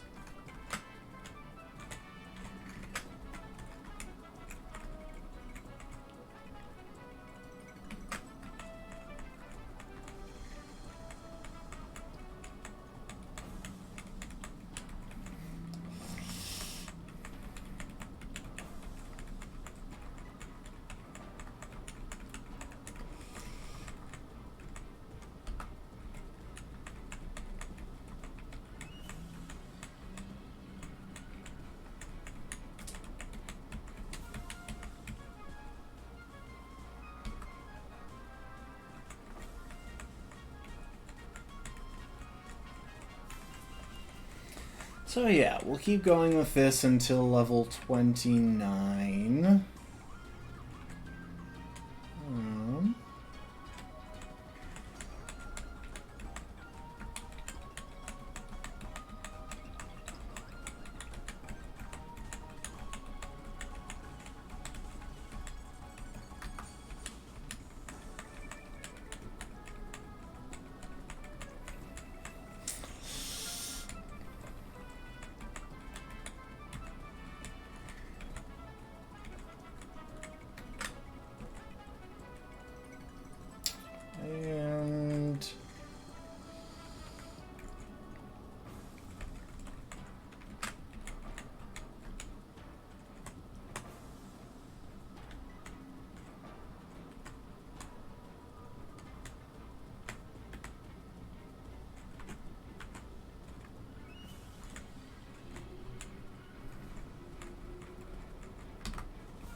Okay, real quick, we're gonna save ourselves some time here. Just on account of how many times I'm going to mess this up. We're gonna shift you to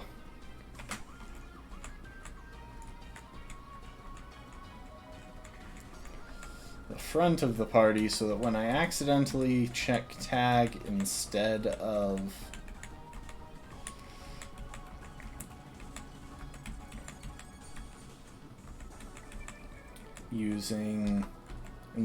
using the item, you'll still be highlighted.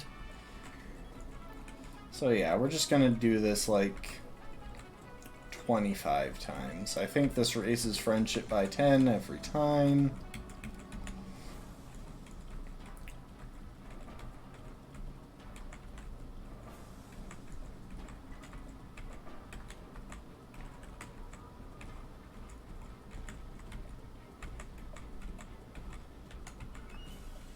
So I think that was 25. Why not? Well, I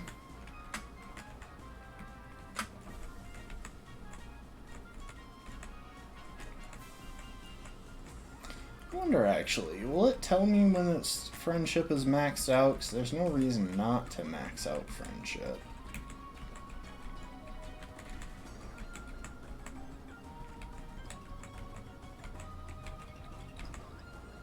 Okay, it just straight up won't have any effect. Sweet.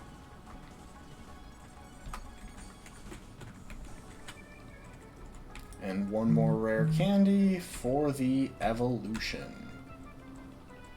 Alright, we've got a Lucario. Congrats, folks. We have every Pokemon that we can get in this run. Not in our party right now, because obviously we lost one and another one's in the box, but anyway.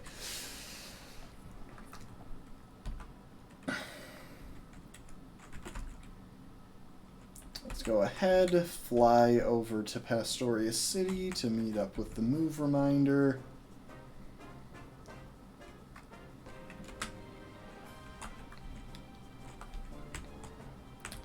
And we'll probably visit the move tutor as well.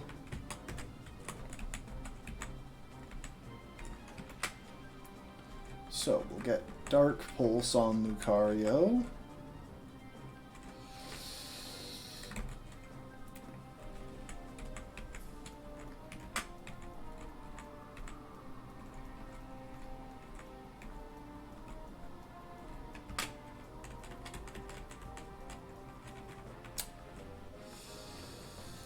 It looks like that's it for now. I want to double check something. Lucario, when do you learn Aura Sphere? 37. Okay, so that'll be before this next gym badge, which is preferred. Because I genuinely think that we can just sweep through this next gym battle with Aura Sphere. I'm like 90% sure. Where do we pick up? No, the choice specs are at one of the lakes, and we don't have access yet, I think.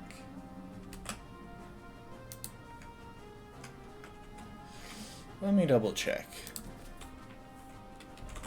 Choice specs. Cerebi. Item decks. Platinum. Wait, they're in Celestic Town. Huh. Hold up. This might be easier than I thought.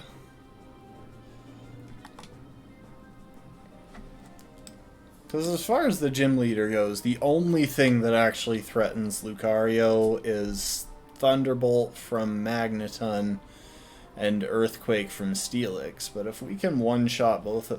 But I guarantee you we can one-shot both of those with... Flash can't... Or with... Aura Sphere.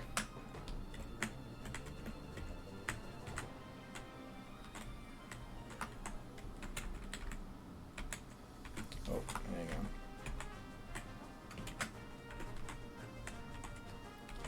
Okay, first things first, we're gonna fly to Celestic Town.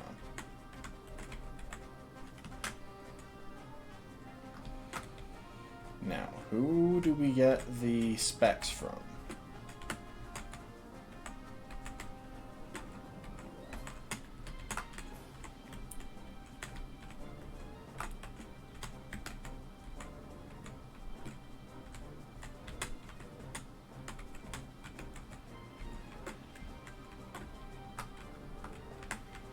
Maybe in here? I know I never went in here.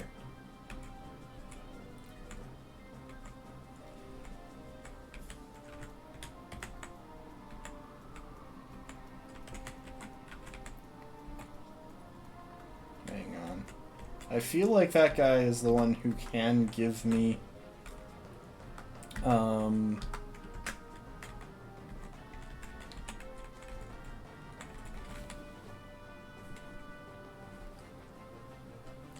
specs.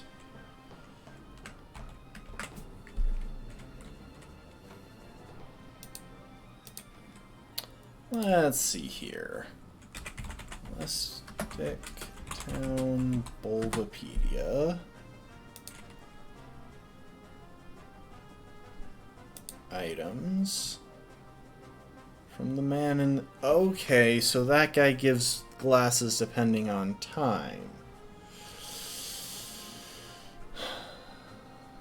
You know what? I'll just add the appropriate specs into my inventory when I edit my file, because I can get choice specs, black glasses, and wise glasses. I'm guessing it's just once, but that should be plenty. Right.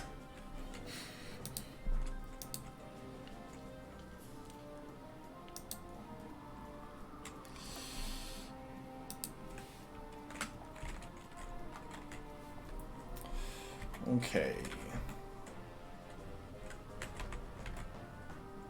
Back to Pastoria.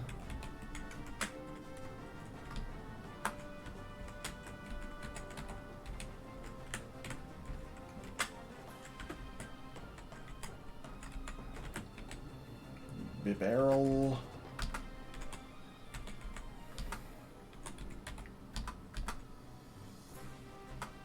So yeah, while I'm editing...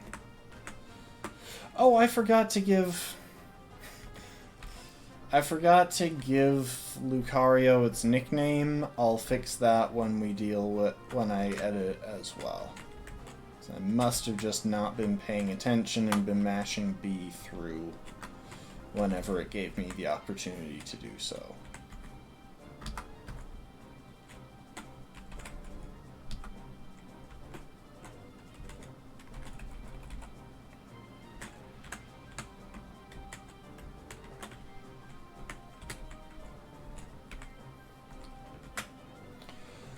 Okay, so now we get access to Vacuum Wave, which is a special fighting-type priority move.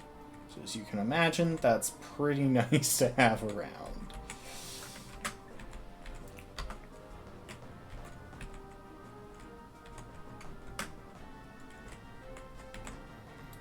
And now, we go back to Canalave.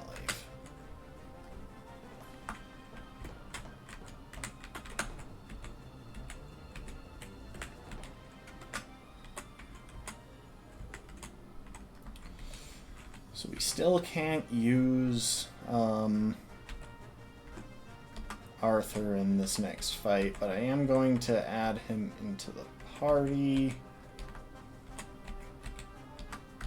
Just partly so that we can have the entire team with us, and partly because I can't remember what happens immediately after this fight.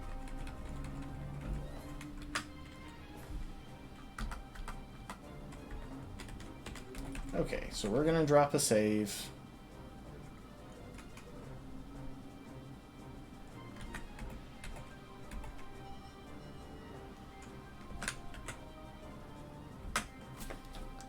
And edit the game one more time.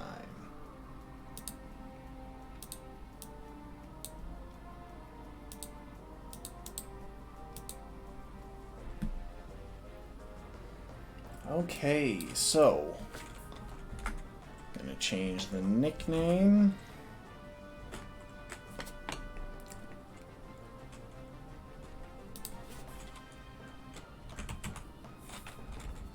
I'll add the choice specs directly onto Lucario. Give all those special attack EVs. I do wish it wasn't a plus attack nature on especially offensive Lucario. But at least it's not a minus special attack. Yes, I'm looking at you, Sun Tzu.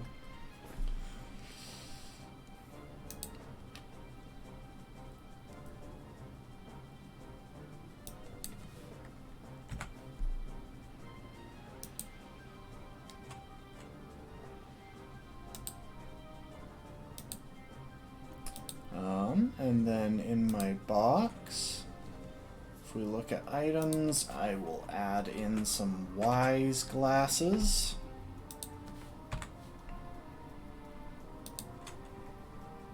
And that should be good. Oh wait, no, don't save the Pokemon. Export the save.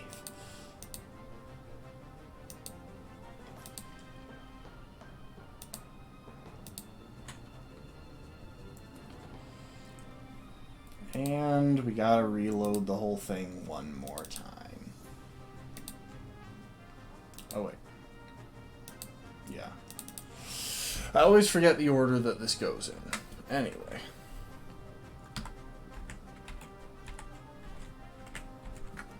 So now, Leonidas is carrying choice specs and has max special attack and speed EVs, as well as 4 EVs that I slipped into defense because I didn't really have another place to put them. The downside is that Leonidas will not get access to a boosting move because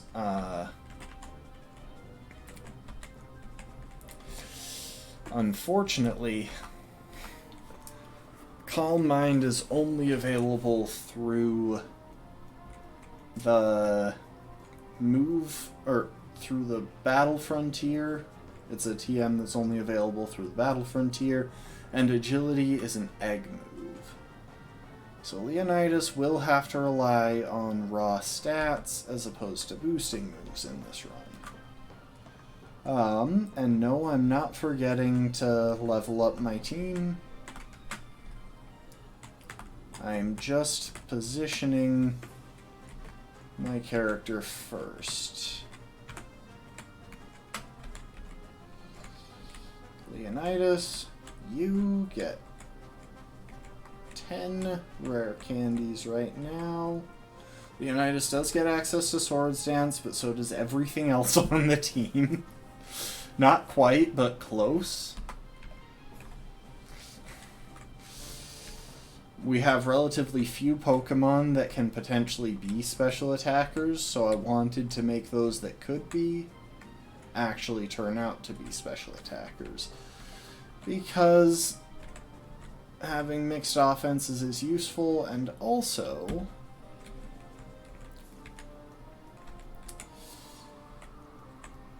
Lucario has a much better special move pool than physical, especially when it comes to stabs. So as far as its physical move pool, I believe it learns close combat by level up. I can double check that. Yeah, it learns close combat by level up, but I prefer not to use a move that drops my own stats unless I can help it. And its only steel-type stabs are Metal Claw and I think Iron Tail? Yeah, Iron Tail. Which are just both pretty awful moves. Not that I would likely wind up using Steel-type stabs since Steel is a pretty awful type in this generation. But On the special side, not only does it have a decent steel stab, but it also has a 100% reliable, incapable of missing, fighting-type stab and aura sphere, priority move in vacuum wave, and a bunch of nice coverage in shadow ball, dark pulse, even some niche options like water pulse, psychic. Dragon Pulse could actually wind up coming up. I think we might have Dragon Pulse on Lucario into the Elite Four.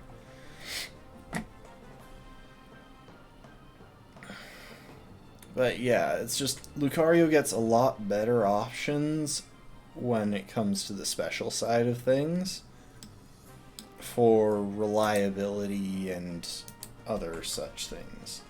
The only advantage, in my opinion, that physical Lucario has this generation over special is better setup in Sword Stance.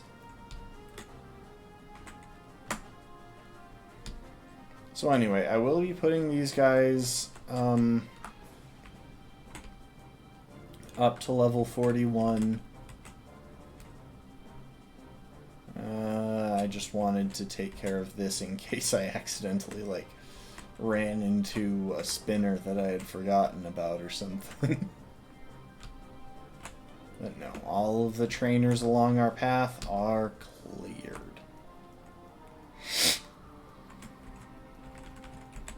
So, we got all of these guys. Alexander, if you could switch to the back since we can't use you. Just my sense of order. Let's check their movesets and items. So, Leonidas has choice specs and aura sphere. That is literally all that we're going to be using in this fight, ideally. Hercules has Brick Break, Leftovers, Sword Stance, Substitute, all good options into this fight. Sun Tzu has an Expert Belt and Fire Punch, as well as Meditate. Genghis will want to swap that Koba Berry for some Leftovers, I think. But other than that, those moves should be fine. Arthur is carrying Fire Punch. Again, we'll want to swap the Koba Berry. We might want to go for a Focus Sash or something there.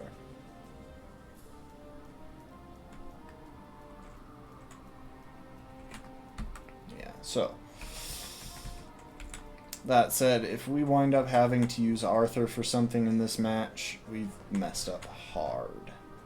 And by we, don't worry, I am aware that I mean me.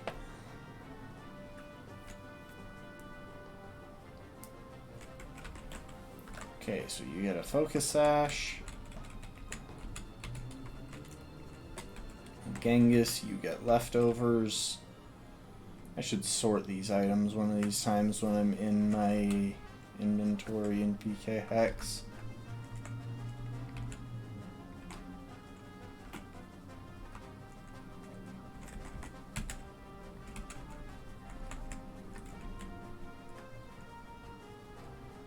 Oh, and I should actually use those rare candies that I was saying I would use. Level 41 across the board.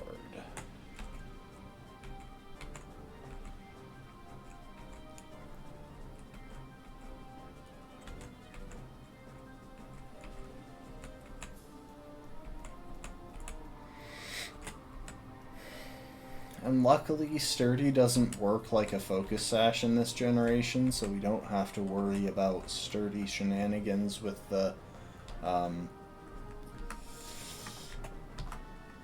Steelix or the Bastiodon. Sorry, even though I can't reload the save, I do get a little bit worried at times. you know, saving is just a comforting feeling. But now that that's done...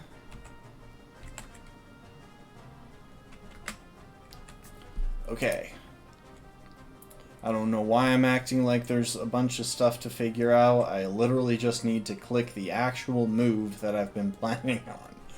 Aura Sphere with choice specs for the win.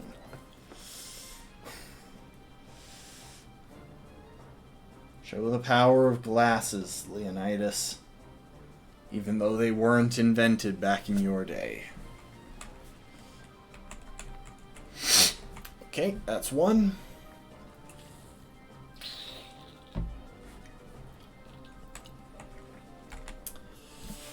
This is easily the most worrisome, since if I somehow manage to miss out on the kill here, Leonidas probably dies to an earthquake. But I do not, because Steelix has kinda sad special defenses. And Leonidas is a special killing machine. And finally Bastiodon, which can't really do anything to me outside of Metal Burst, but that would involve surviving a 4x super effective, stab, choice specs boosted, 90 base power attack. To be clear, oh my gosh, Leonidas, that was unnecessary. You didn't have to crit there. I just want to highlight, with the crit involved as well as everything else, that was times 18 damage. 4 times for the double super effective. Times 1.5 for stab brings it up to 6 times. Times another 1.5 for choice specs brings it up to 9 times. And then the crit in this generation doubles it. That was so overkill.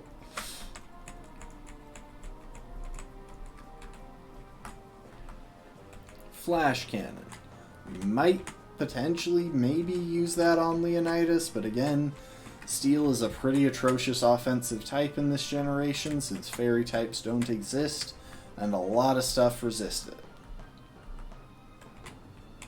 So yeah, we have to visit the library.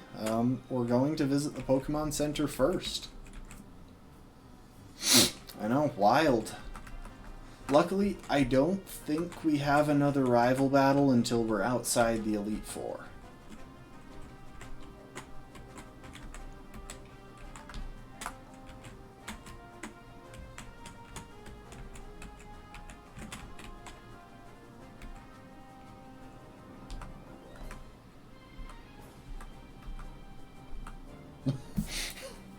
Our rival literally just tried to take off before the professor could speak.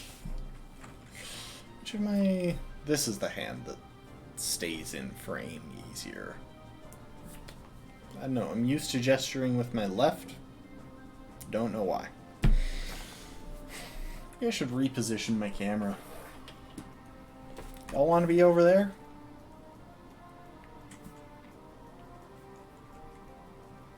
Nah, that puts me looking way too far away from the camera when I'm checking chat. Okay. So yeah. He's here to kinda just give us a pep talk and then say visit the 3 lakes and gain data on the legendary Pokemon. And Peace realizes that he never got a Pokédex because he ran out of the lab too fast to do so.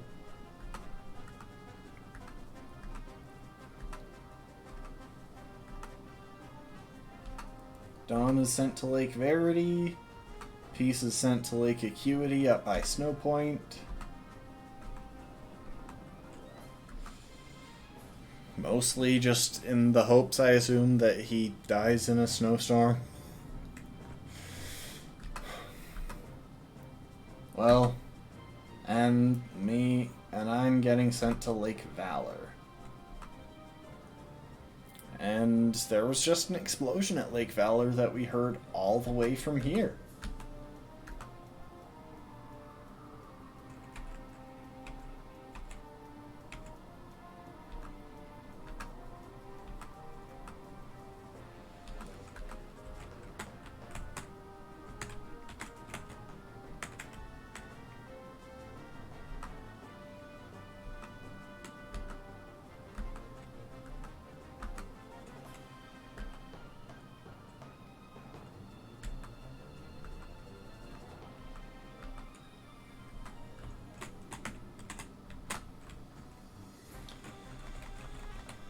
Alright.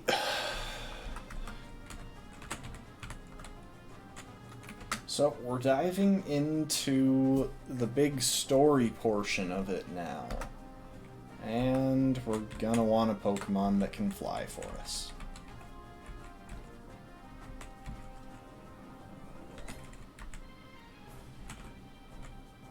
And I think, based on the trainer that I believe, we have to fight at Lake Valor.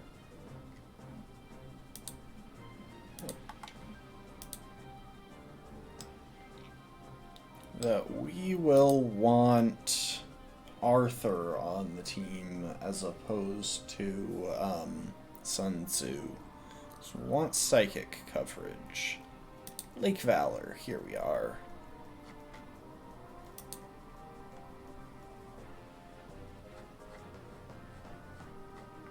Trainers, we got a bunch of galactic grunts, most of whom we can avoid.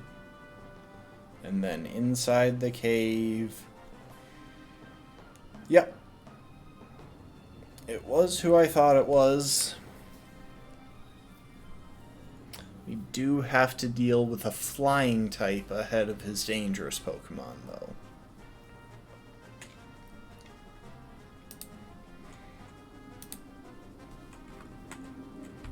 That said, don't worry, Sun Tzu. You still have roles to play in this game. And I usually favor approaching Lake Valor from the Great Marsh.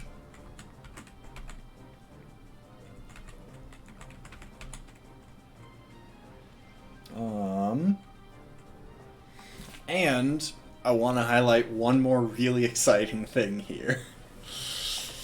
We currently have a Pokemon that is neutral to... two Pokemon that are neutral to psychic damage, and one Pokemon that is neutral to flying. That said, I did just realize we've done 2 gyms, it's getting late, the stream's been running for close to 5 hours now, I think.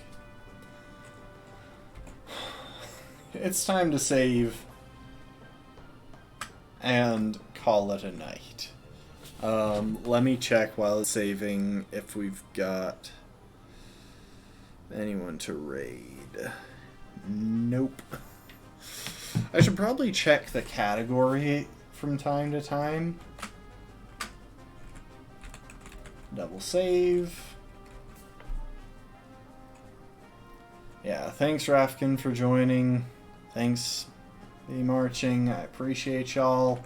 Hope to see y'all next time. Everyone else who hung out and lurked and stuff and chatted and who was here earlier. All the things. I appreciate y'all. Hope to see y'all tomorrow. We'll continue making some good progress. We're doing really well in progressing through the game. So, yeah. Looking forward to it. Hope to see y'all next time. Later, folks.